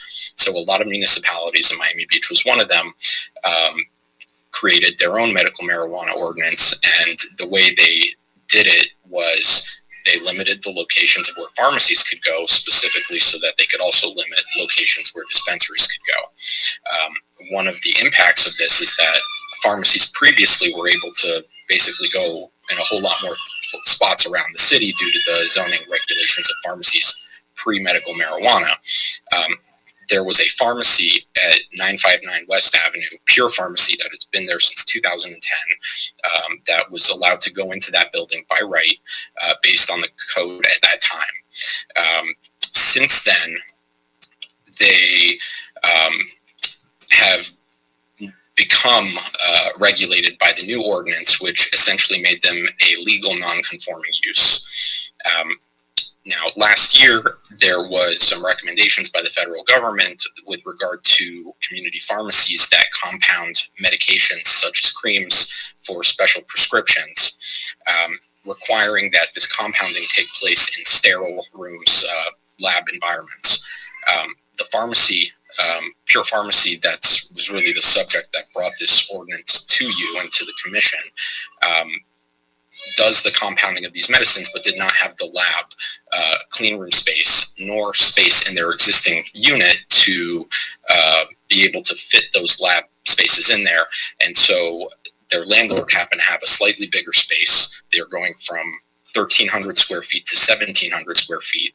That 400 square foot difference is literally the size of the space that they want to put in these clean rooms to be able to continue compounding medicines. When we initially came to this issue, once we realized that they were now subject to the medical marijuana ordinance, they realized that there really were no options for them to move or expand the premises that wouldn't otherwise be prohibited by the current regulations. So what we're really trying to do is to remedy an issue that was essentially unintentionally impacting this pharmacy. And truth be told, it's frankly the only pharmacy and medical marijuana dispensary that would be impacted for several reasons. Number one, they only want to move within the existing building. Number two, they're the only pharmacy of the type small community pharmacy on South Beach. All the other pharmacies are either CVS, Walgreens. They don't do the compounding of medicines like this pharmacy does. And they're in much bigger spaces.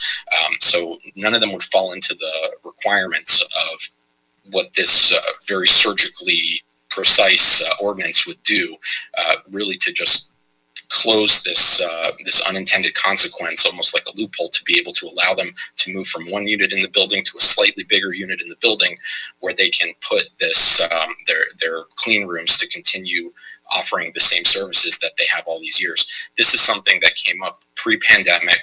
They were already struggling to be able to get this to happen, and with the pandemic, it just kind of made it even more difficult. I would note that they have support from their neighborhood association, and even during this time, they've been an extremely good neighbor to the community. They've given away over 200 KN95 masks for free to essential workers in the neighborhood.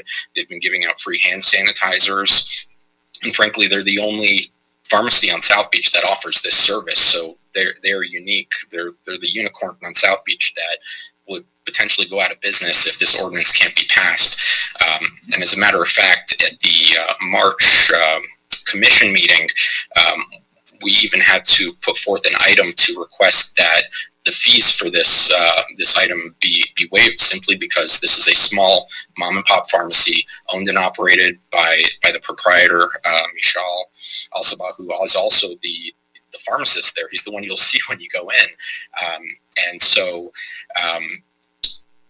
in that waiver of the fees, it specifically states in the notes by city staff that the city manager determined that the proposed ordinance is necessary due to a change in state law that requires pharmacies to be regulated by local governments in the same manner as medical marijuana dispensaries.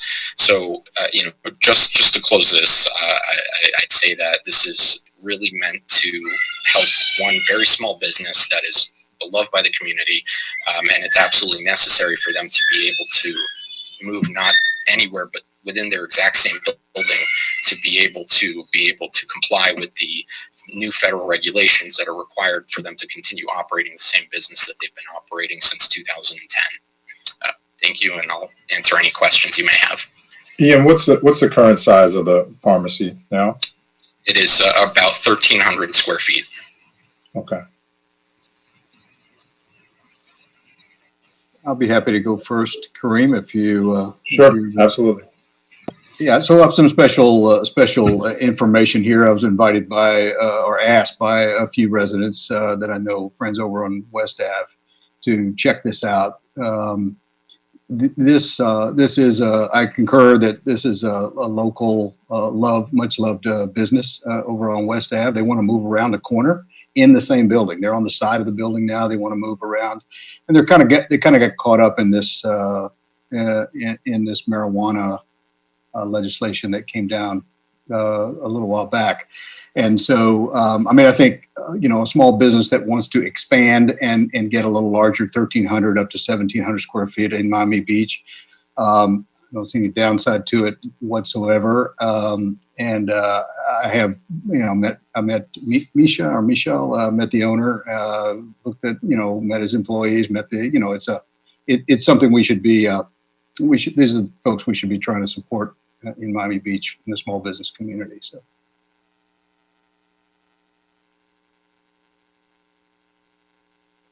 Any other comments? Yeah, I agree with Michael. All right. Do we have any opposing comments to passing the ordinance? Mr. Chair, first, just quickly, I don't see any hands raised, but I wanted to ask, if there are any members of the public who'd like to speak on this item, you can click raise your hand if you're attending via Zoom. If you're attending by phone, you can dial *9. We'll just give a second we have one, the proprietor wants to speak. PJ, can you let him speak, please?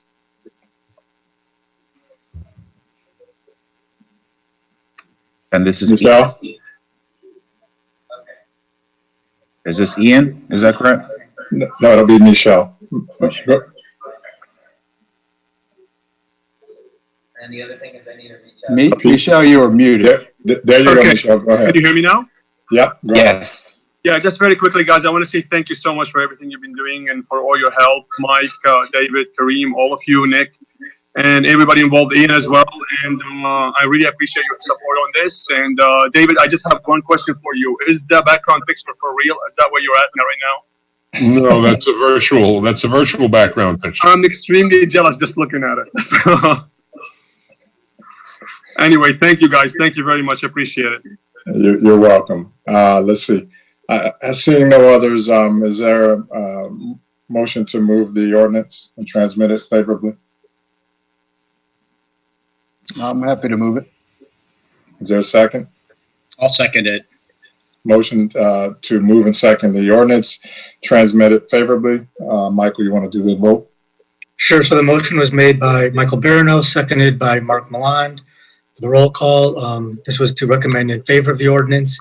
Kareem Brantley, Yes. Daniel Batia, Yes. David Weeder, Aye. Nick Gelpi, Yes. and Asa DiPietro. Yes. Motion passes. All right. So we take the next item, Planning Board item 20-0353, Washington Avenue overlay clarification. Okay, I'll present the next item. Hopefully this will take a little bit less time than the other ordinance related to co-living this morning. This is really a very minor ordinance amendment that pertains to the co-living units that are allowed on Washington Avenue. So on October 16th of last year, the City Commission adopted an ordinance amending the Washington Avenue zoning incentives to allow the development of co-living units on the west side of Washington Avenue, generally between 7th and 16th Street. Subsequently, an application to the Historic Preservation Board was filed, which included the property of the developer that had proposed the initial ordinance. The location of this is 1234 Washington Avenue. This is the site where the board recently approved an application for an entertainment establishment. And the application is before you at a future date for a conditional use for a structure over 50,000 square feet in the CD2 district.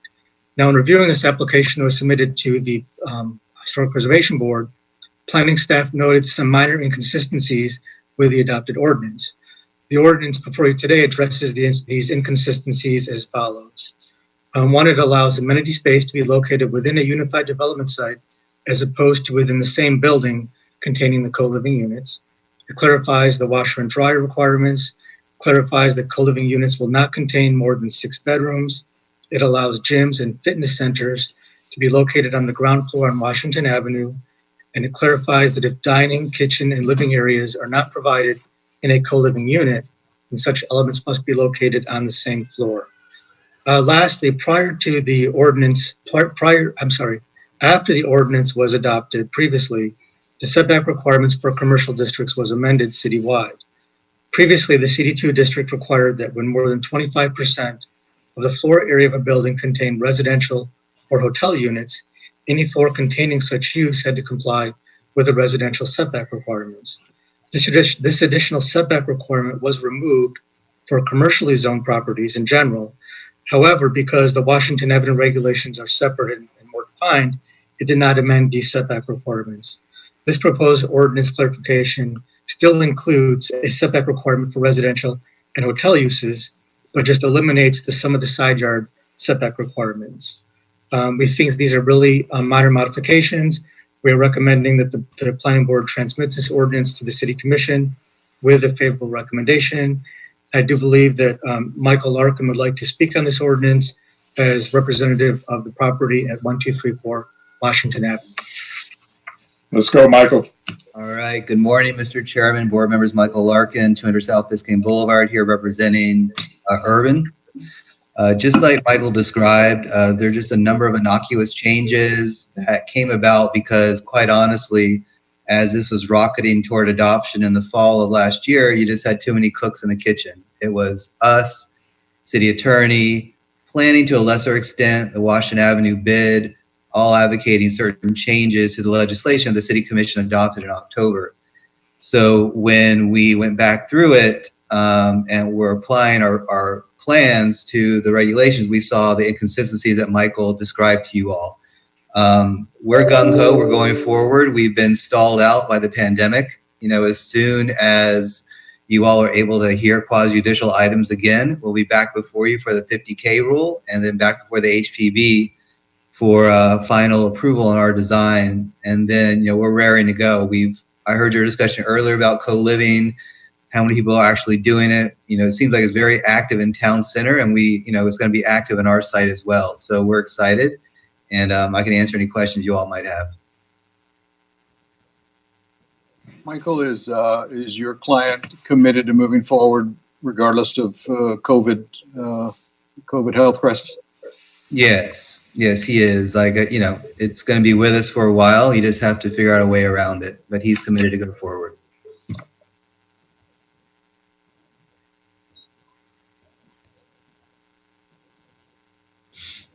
Any other questions for this item? I think we kind of debated this one a little bit, so if there are no questions, I don't see anybody waiting for question or comment from the public, but if we have any board members that want to comment on this, and then we can see if there is support for it. All right, is there support for the item? I'll move form of a motion. Go ahead. I'll move it as worded. Is there a second? I would second it. So moved by David and seconded by Nick. Michael, you want to call the vote? Sure, this will be a roll call in favor of the ordinance as drafted. Kareem Brantley. Yes. Daniel Vitia. Yes. Mark Maland. Yes. Michael Barano. Yes. And Isa De Pietro. Yes. Okay, motion passes 7-0. Mr. Chair, I didn't want to have a full discussion on the item, but just a quick question. Is the city looking to be more comprehensive in the future on co-livings? I know that was an earlier conversation. Are we looking to introduce co-living? And if so, are we looking to standardize the co-living requirements citywide in the future if this is a trend that we see continue? I think Daniel, that's a good discussion we're going to have as part of the recommendation that was made this morning on the town center in terms of where to expand co-living and whether or not they should incorporate different requirements depending on the zoning district or location of the city. I do understand that the town center, the co-living units in town center are very different than the co-living requirements for the Washington Avenue, and it would make sense to sort of take the best and what makes sense for both areas to combine in a more comprehensive requirements for co-living units that are more understandable versus having different requirements for every area in the city. So I think that's something that we're going to look forward to working with the planning board and developing that discussion at a future date. Thank you. All right. Next item, let's go to planning board item 20-0354. This will be the North Beach Private and Public Schools District Overlay. Mr. Chair, I need to recuse myself from this item, so I apologize for the interruption. I'll still be monitoring via video, but I'll turn off all my audio. Understood. Okay, thank you. The next item is PB. With just clarification, with Daniel recused, what would be the requirement for passage on this? It's just a recommendation, so we need 4 votes for recommendation in favor. 4. Okay, go ahead. Thanks, Mike. And Nick, I'm sorry, Kareem, but Nick, I didn't follow up with you. My children are students at the school. It doesn't represent any conflict, does it? I don't believe, we didn't speak based solely on your children's attendance at the school. I don't believe you have a conflict. Do you have any other financial or contractual relationship or interest with the applicant, with Lerman, with an affiliate of Lerman? No, I would just say I pay tuition to the school, and I'm an admirer of their architect. Other than that, no. Okay, that would not, I don't believe that would give rise to a voting conflict, and you can participate in this discussion and in the vote. Okay, so again, this is item PB 20-0354, the North Beach Private and Public School District Overlay. So for some background, on April 11th of 2018, the City Commission established the North Beach National Register Conservation District Overlay. This created regulations to maintain the character of the community, which is primarily made up of low-scale apartment buildings. These regulations include reduced heights, reduced ground floor but increased upper floor setback requirements, and limitations on lot aggregation tailored to the construction of apartment buildings. However, these regulations did not really take into consideration other allowed uses in the district, such as schools, which are a conditional use in the RM1 zoning district. Now, since adoption of that overlay district, the Lerman School, located within the district, has come forth with a proposal to expand the existing school, including the incorporation of an abutting lot in order to construct a new gymnasium structure. The ordinance before you today modifies the requirements for schools located within the specified overlay area as follows. It removes the limitation on maximum developable lot width, increases lot aggregation limitations, increases the height from 45 feet to 60 feet for gymnasium structures, reduces upper level front setback requirements from 25 feet to 10 feet, reduces required side setbacks from 8% of the lot width to 5 feet, removes parking requirements for schools, increases driveway limitations from 1 per platted lot to 5 for a school, removes loading requirements for the expansion of existing schools, and modifies the landscape requirements for existing parking lots. Now, modifications to the Lerman School will also come back before the Planning Board for review at a future date, as schools are a conditional use within the RM1 zoning district. These modifications will also go to the Design Review Board for their review and approval. As presently proposed, there will be no increase in student enrollment. Planning staff is recommending that the Planning Board transmit this ordinance to the City Commission with a favorable recommendation, and I believe Alfredo Gonzalez would like to give a brief presentation on behalf of the Lerman School.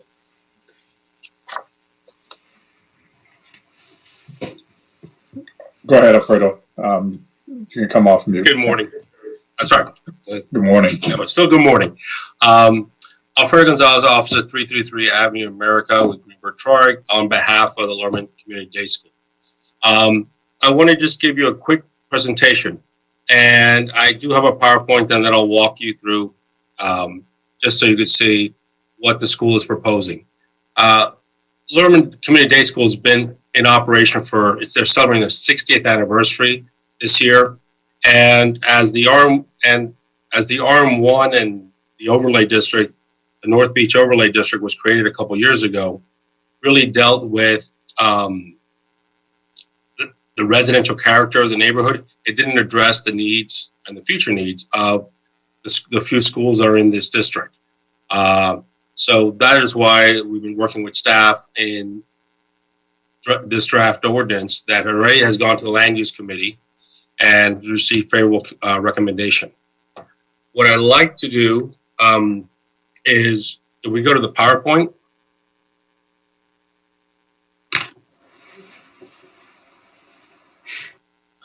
this just gives you an overall of the site plan, the existing site plan.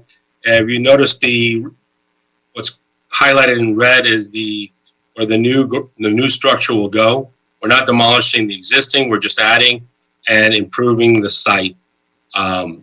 So, next slide, please. This is how it's currently, the existing site plan. You'll see that all the drop-off is currently and has historically been on the street, on Lerman Drive or 77th Street. So one of the beneficial aspects of this project is that by reconfiguring the school, they're working to modernize the amenities for the students, where, as Michael had pointed out, we're not asking to increase the capacity.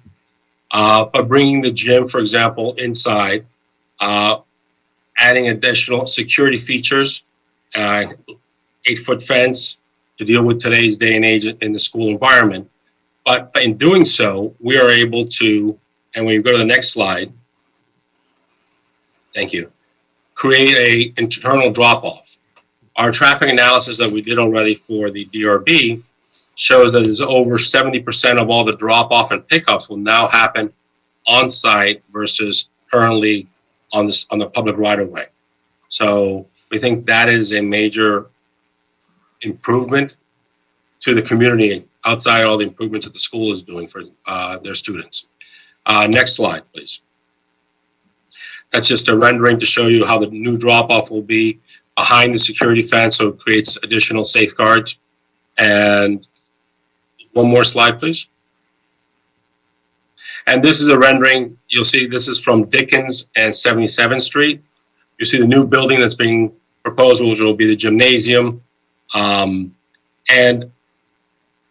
in order to achieve what the school is trying to do in modernizing the facility, we needed the overlay. As Michael mentioned, there are issues with the lot irrigation, the height because of the gymnasium, the setbacks, things that are typically done for smaller RM1 apartment buildings and separation setbacks that are applicable there in this school environment would be created a major problem. With that, we have many members of the board, including the chairman of the board of trustees. If anyone has any questions, happy to answer.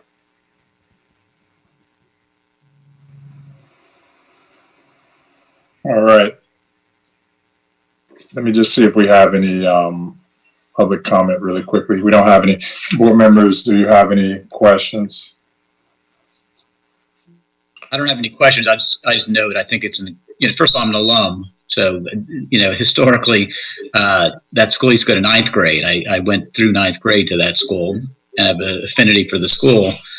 I think I love the way you did the drop off there because historically that's caused a lot of traffic on Lerman Drive. And to take it off the Lerman Drive, I thought was a very nice move, giving up the property for that. I think it's a beautiful plan, and it's a no-brainer. I think that, I would be in favor of this. If we have any discussion, I would like to be the person who moves this on behalf of our planning board. Nick? Yeah, I have a few questions about several of the items. The first one, item 4 in the proposed text amendment, item 3. When we say increase the height limit from 45 feet to 60 feet for buildings with a gymnasium, is that a separate building on a school property?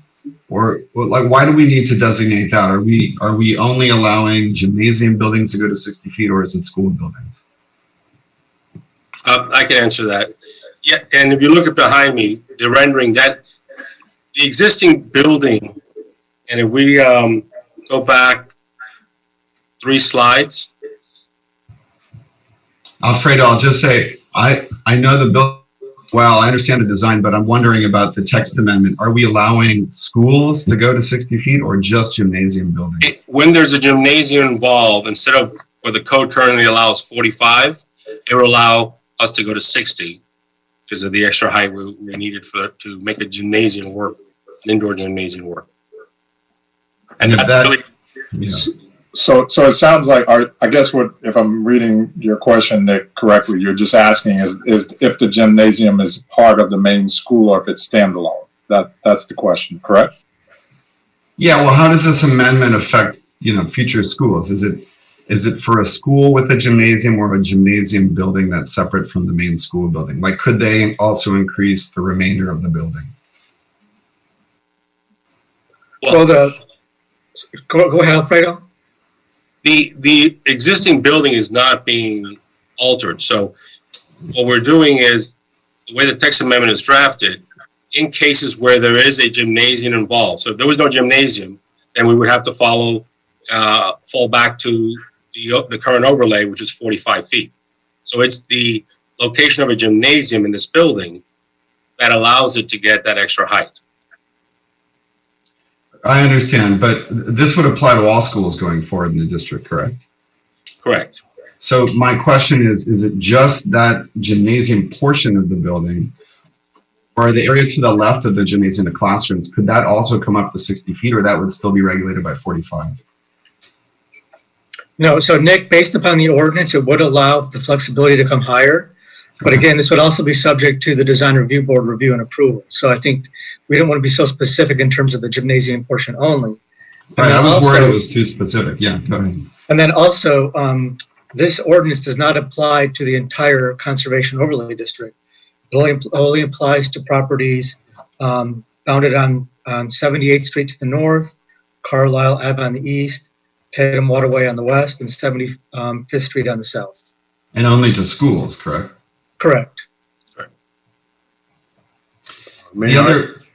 I'm sorry, David, I have a follow-up question unless you want to talk about that. No, yes, I do. I just wanted to say, I think the ordinance should include a restriction for just gymnasiums. I don't think we should go higher on the other buildings. I can understand the gymnasium, but not the other buildings.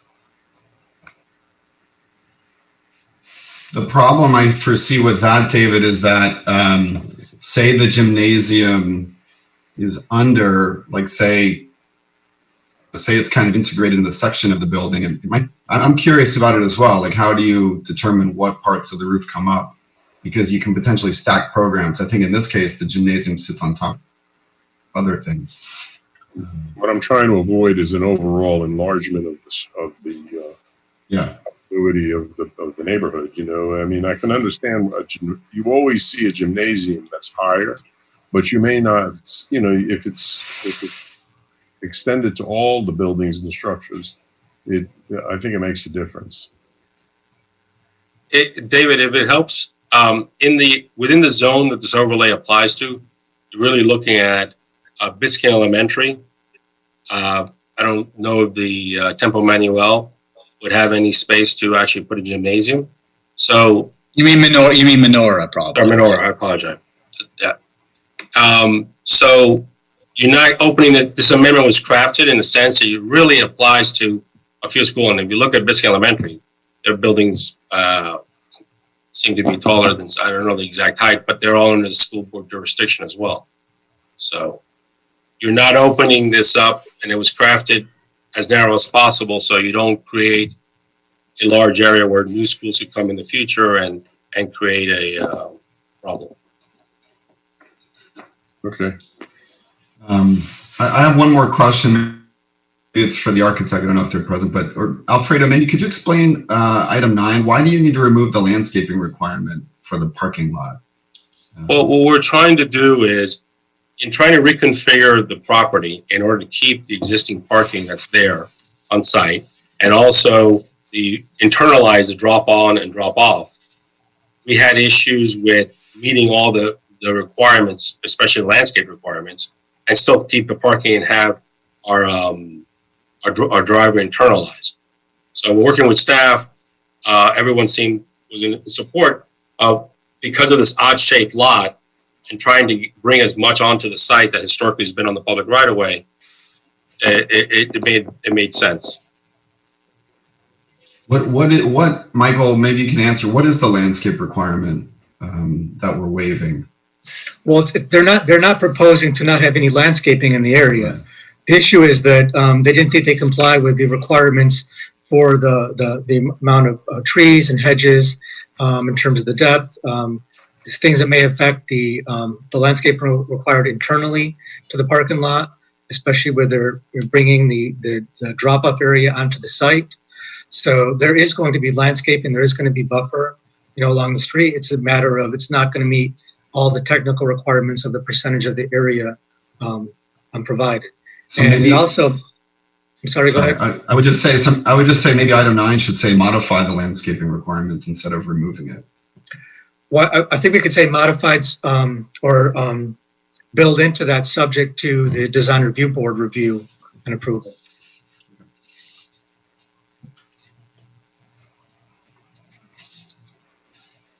I'm fine with that.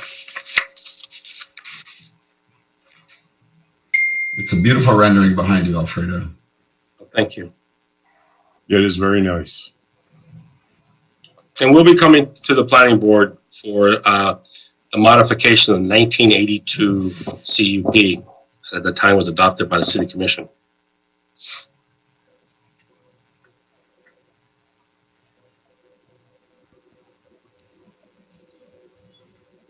Any more questions? Let me just see if there's any comment from the public. Hang on one second. No comment from the public. Do we have any other comments or questions for the item? Is there support for the item? Yeah, so this is, I'd like to move to send this with a favorable recommendation to the City Commission as modified regarding the landscaping. A second? I'll second. It's been moved and second for favorable transmission for the ordinance to the City Commission. Michael, you want to take the vote? Sure, to the roll call. Kareem Brantley. Yes. Daniel recused himself. Mark made the motion. David Weeder. Aye. Michael Barano. Yes. And Asa DiPietro. Yes. Motion passes 6-0. Thank you. Have a great day. You too, Alfredo. Thank you. Go on. All right. So the next one we have is what, 20-0355, and it has a companion item, 0356, correct, Michael? That's correct. If you could just give me a minute, I think there's an issue we found with the mail notice requirement for this item. We just found out that it requires a 30-day mail notice because of the area is less than 10 acres. Nick, Nick or Tom, do you want to provide some additional information? Yeah, if I just sent an email, if Alejandro could check and confirm whether or not there was a mail notice. The proposer seems to think that she did do a mail notice, and we just need to confirm that a mail notice was done. If it was done, we're good. If it wasn't, then the planning board can certainly provide comments on this, but we would need to continue it so that we could execute a mail notice before you transmit it. Okay, so I can go through and give an overview of the two ordinances, and then we can come back with the information that Tom mentioned. So again, the last two items can be taken together, but would require two separate votes. These are development regulations for hotels in the RM1 zoning district on properties abutting Lincoln Lane South. File PB 20-0355 is for the comprehensive plan amendment, and file PB 20-0356 is for the amendments to the land development regulations. These ordinances apply to Lincoln Lane South only, located between Drexel Avenue and Lenox Avenue. The subject area is located within the Flamingo Park Local Historic District and is zoned RM1, residential multifamily low intensity. Hotel uses are currently not permitted in the area. The proposed comp plan amendment expands allowed uses in this area to include apartment hotels, and suite hotels. The LDR amendments include these expanded hotel uses subject to the following restrictions. 1, the lot width shall not exceed 100 feet. 2, the lobby from which the property is accessed shall be located within a building fronting Lincoln Road and located directly across Lincoln Lane South from the RM1 property. 3rd, the hotel shall be operated by a single operator. 4th, no accessory uses shall be permitted within the RM1 district.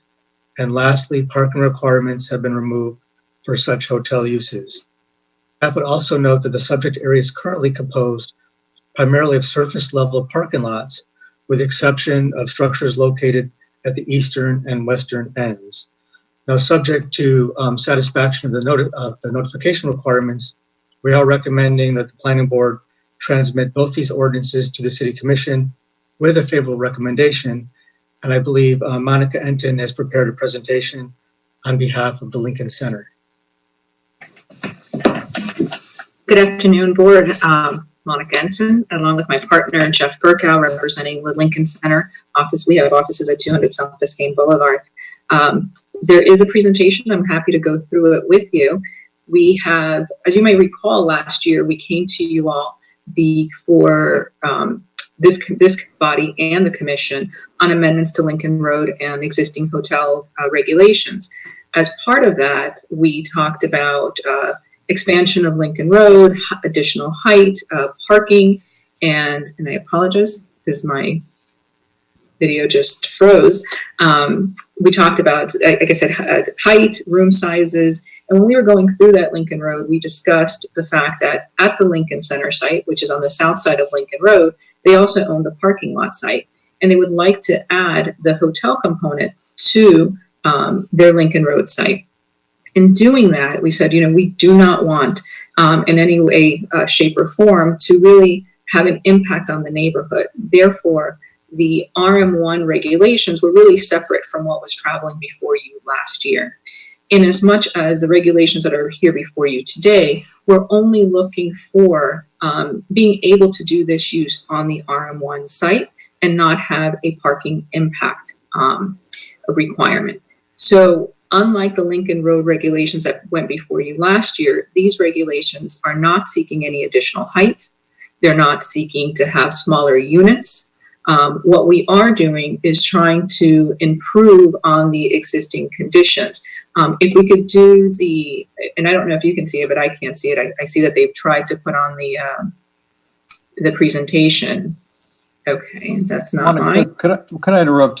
Could you define the area again? We're talking about Lincoln Lane South, and we're talking about between which two streets? Lincoln Lane South, Michael, between Drexel and Lenox, which was the same area that we discussed last year when we were looking at hotels for Lincoln Road.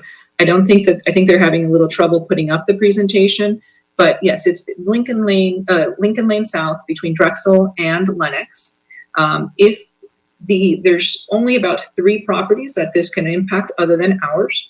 And those 3 properties really would have a hard time in the sense that the way that we've regulated this, and we've worked very closely with Tom and the commissioners, is to say this can only happen if the only thing that is happening on the RM1 site are the sleeping units. There are no accessory uses on the RM1 site. The lobby is not located on the RM1 site. The access to the structure has to be from a adjacent building on Lincoln Road that is operated by the same hotel operator. So in other words, we have, okay, and if we could just go ahead and go to the next slide. This kind of gives you an idea of where this is. Many of you know the Next Cafe site, which is actually just to the west of us. We can go to the next slide. This is what it currently looks like. On the left, you see the Lincoln Center site. Then we have our parking lot, and on the right, you see the existing apartment structure. Next slide. This is what the site currently looks like, which is just a parking lot specifically for our Lincoln Center site. This is not a public parking lot to any other entity. Next slide, please. Current conditions of the alley. The alley would be improved as part of this, not only behind our site, but for the entirety of the street between Euclid and Drexel. Next slide, please. And this is what the site looks like. On the top of the screen, what you see is Lincoln Road, and then the whited out space is actually the Lincoln Center existing historic building. You'll see that there is a courtyard area within that building that will then connect across the alley into our new area. Next slide, please. You can again see how you would access that. It does not come from the RM1 residential neighborhood, but rather from the north, which is the Lincoln Road area. Next slide, please. Again, you see here that all that we are showing are the sleeping units within this space. Next slide, please. And this is what you would look at if you were standing at the historic Lincoln Center and facing south. You can see that there's a courtyard that again faces north towards Lincoln Center, connecting to the Lincoln Center site and to the alley. This really interesting silver ball that you see is actually a very interesting new concept. It is a fully sustainable room. And by fully sustainable, I mean that the electricity, the water, the air, everything is produced within that room. So it actually would be the safest place to be during a hurricane. Next slide, please.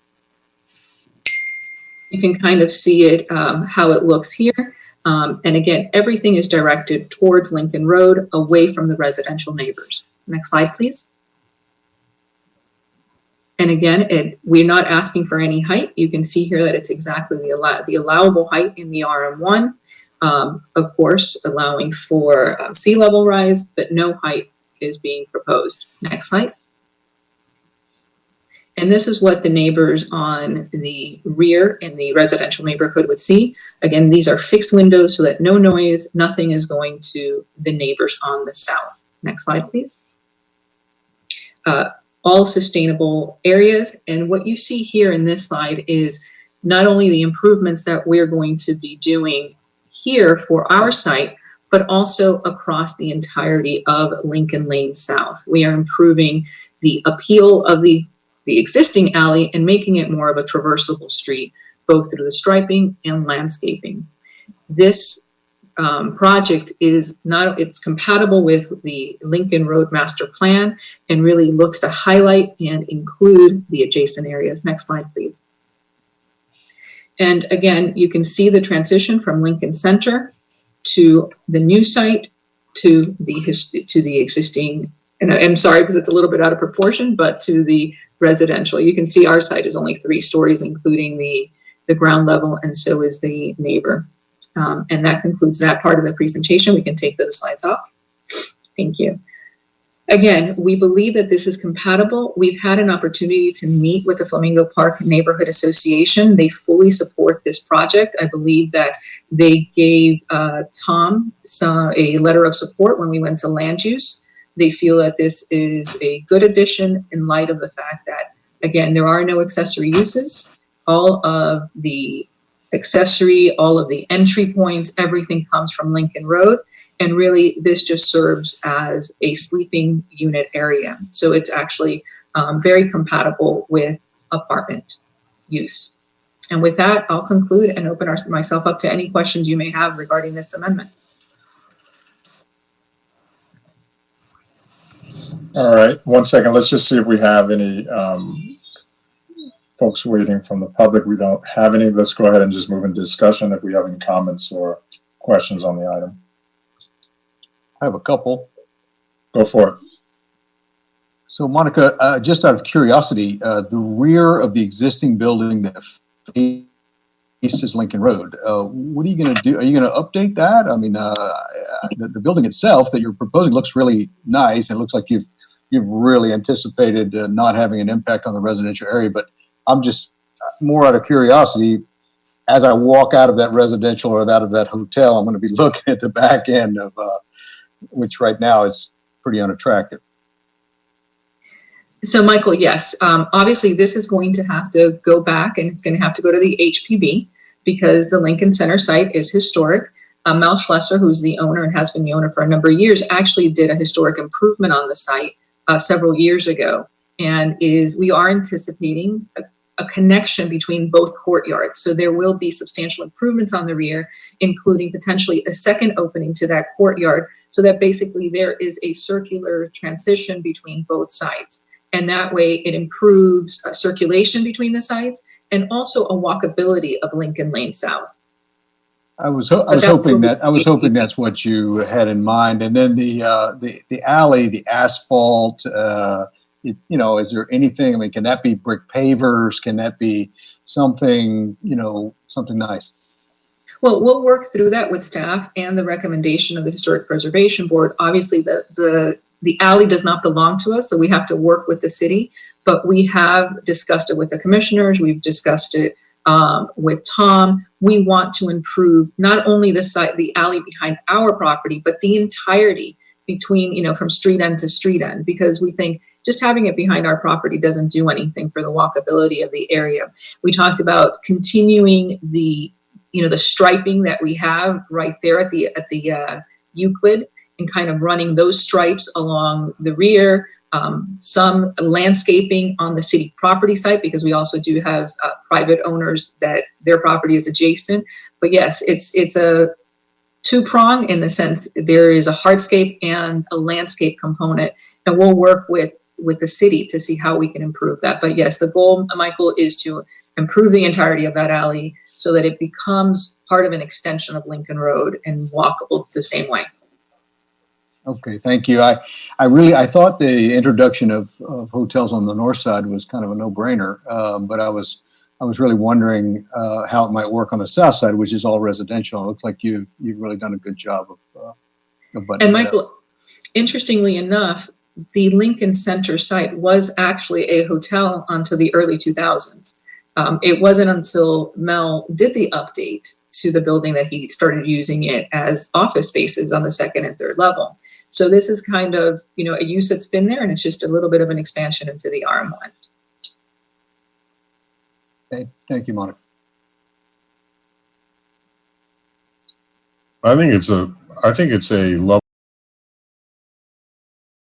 project. I approve of it.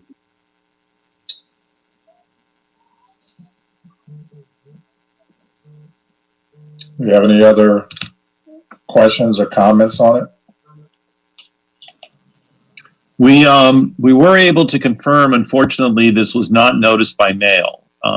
It did meet the 10-day published notice requirement, but since this affects property that is less than 10 acres, well below 10 acres actually, a 30-day mail notice was technically required. So if we can speak to the proposer offline, and if they can get us labels quickly enough, we might be able to meet the 30-day mail notice requirement for June 23rd. And if we can, this will come back to you on June 23rd. If not, it would come back to you in July. Tom, I had previously dropped off labels to the clerk downstairs. Not sure what happened, but we'll turn around and get you labels within 24 hours. Okay. Okay, seeing as such, we're not going to move on the item for recommendation yet. We'll bring it back in the June meeting. Is that what you said? Correct. Yeah, we can notice this. What's that, Michael? So yes, we can notice this week with a 30-day notice for the June 23rd meeting.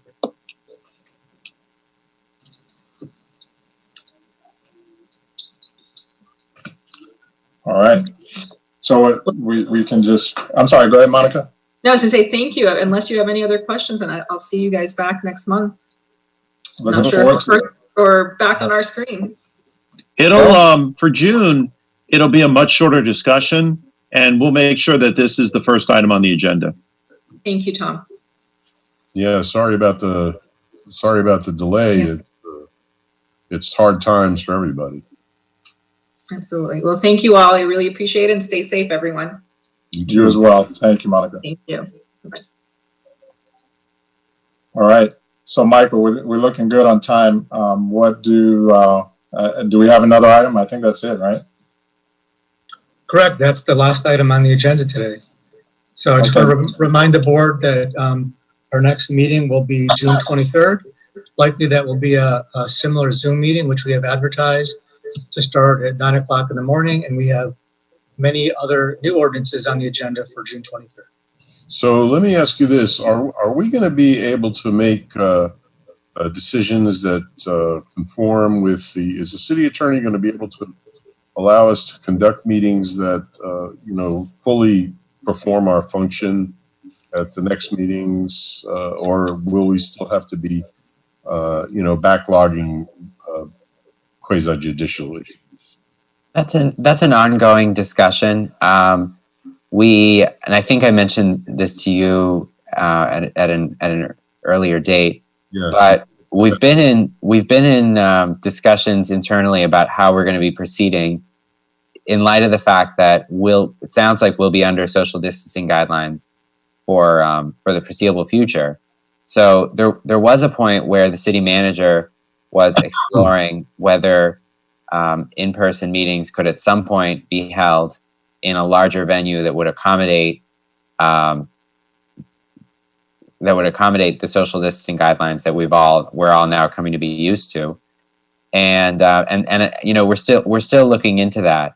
Now, if there is a virtual platform that accommodates both public participation and the interaction between board members and applicants and board members and the public and staff, that that is really at the center of the planning board's role and deliberations, we'd be happy to look into that platform. But at this time, we don't have any updates other than we expect that we continue to proceed as we did today, which I think worked very well, actually. So I thank you for your cooperation, because I know we're all getting used to this at the same time. Yeah, I've heard some good things about Microsoft Teams. I don't know whether you've looked at that. I don't know if it's better or worse. Some people tell me it's better, and it allows more participation, but I think it requires people to have Outlook.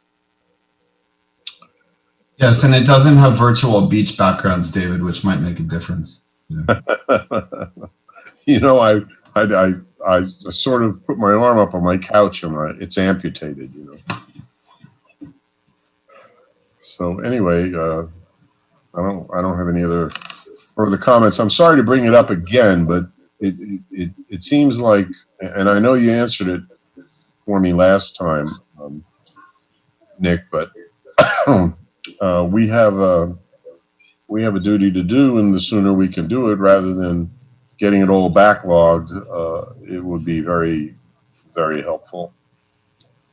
And it's funny, the meetings that I miss in the summers going to Vermont, now I could attend, and I usually miss August and probably September, and now I'm not going to Vermont, so I'm not going anywhere until we have a vaccine.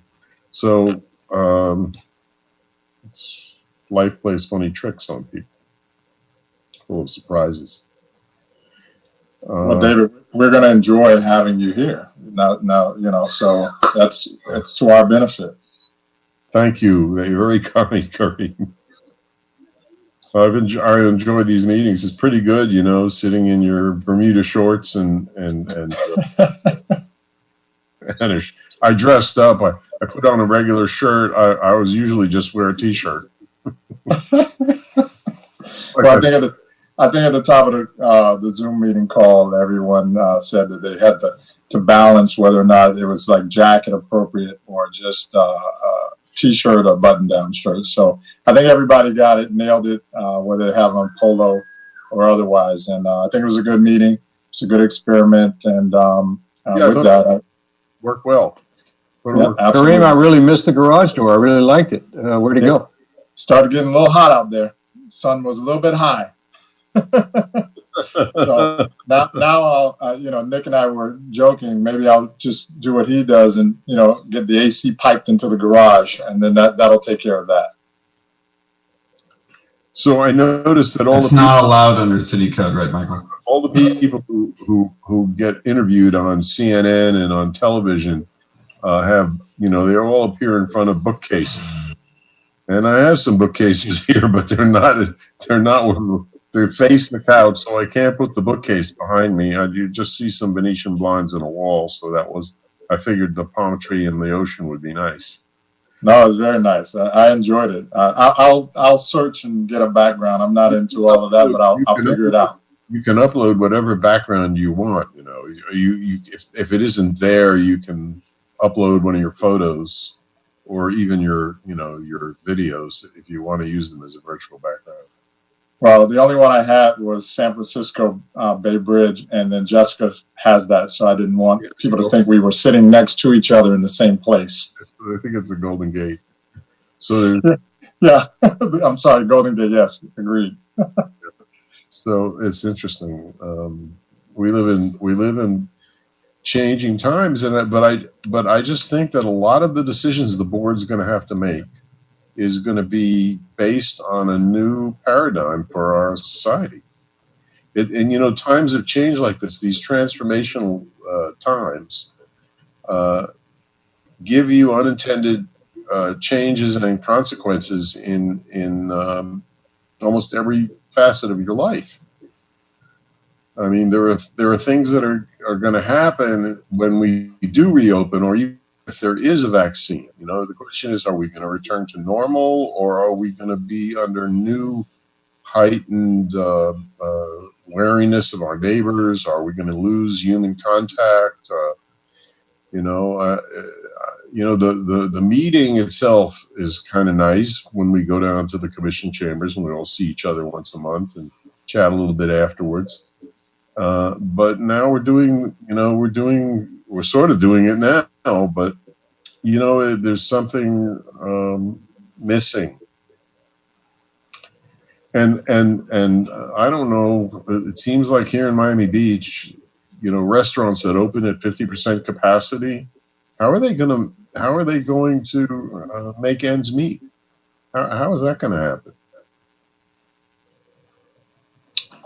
Yeah. Well, one of the things that we've done is that the commission adopted a resolution last week to create a program to allow restaurants to expand their seating both in the public realm, meaning further down the sidewalk, into parking lanes, into lanes of traffic that have been otherwise closed, but also into outdoor areas on private property. And the idea is to create a really streamlined process so that applicants can get moving quickly, since restaurants are currently scheduled to open in Miami Beach on the 27th. But also, given that your indoor capacity would be limited to 50% of whatever your building's occupancy is, it allows the opportunity to have your full number of seats, although at least half of them would be outside. But that's something that the administration is working quickly to implement. So that makes, it's really interesting here in Miami. It's been my experience over the years that if you want to go to a restaurant in July and August, September, nobody really wants to sit outside. It's or at least I don't know how you guys feel, or guys and gals. I don't see sitting out on Lincoln Road or any outdoor facility. I mean, this city was built on air conditioning. And there's the additional feature of the fact that in air-conditioned facilities, the virus spreads more efficaciously.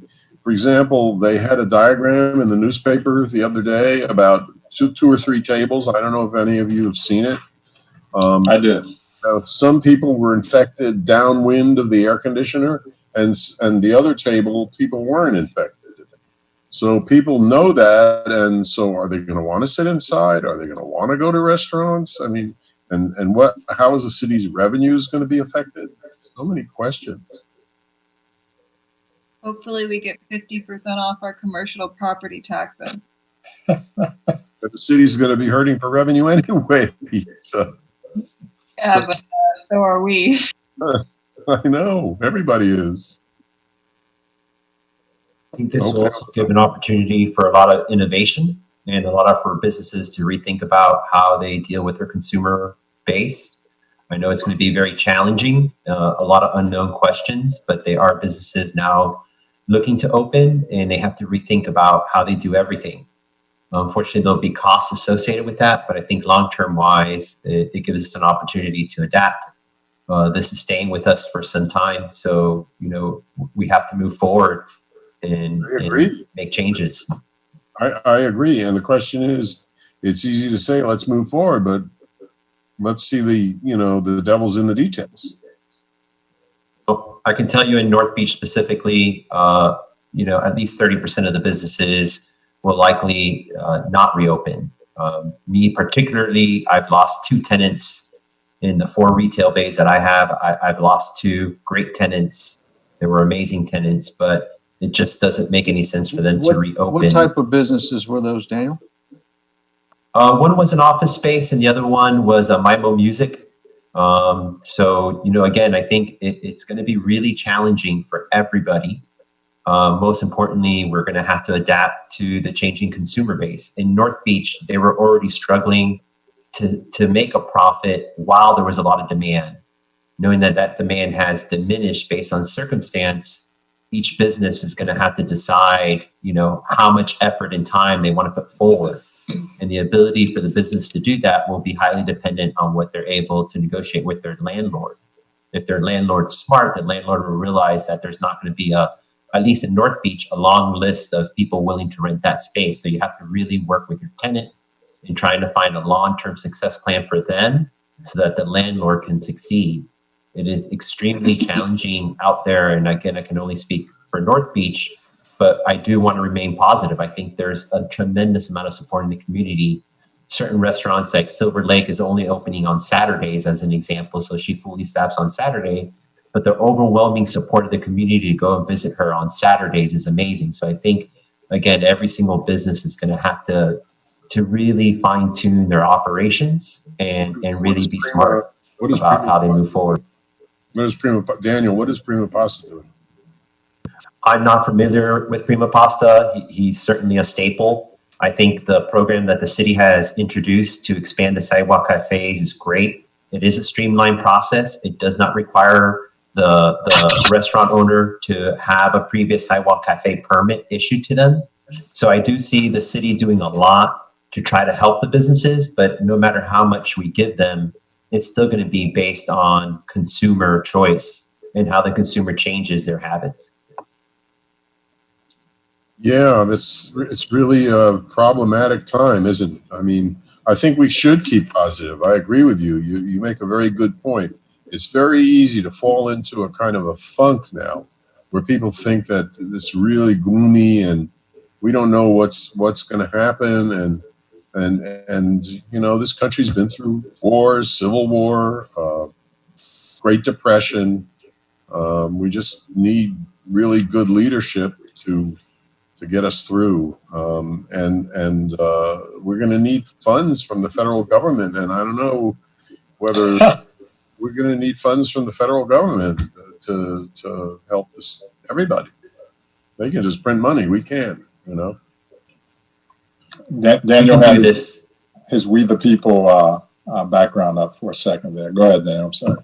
No, we can do this. We've been through challenging times. A lot of people have sacrificed a lot to get us where we are, and we can certainly do this. We are together in this, and there will be solutions. Again, it is time to innovate and think and move forward. There's nothing better than a challenging time to force us to relook at how we do things and the decisions we make as businesses. Absolutely. Absolutely. Absolutely. On that note, let's go ahead and adjourn. Anybody opposed? By common consent, we're going to adjourn the planning board meeting today. Thank you guys, everybody. Thanks, everybody. Thank you. Appreciate Stay it. safe. Good to see you. Bye-bye. Safe, everybody.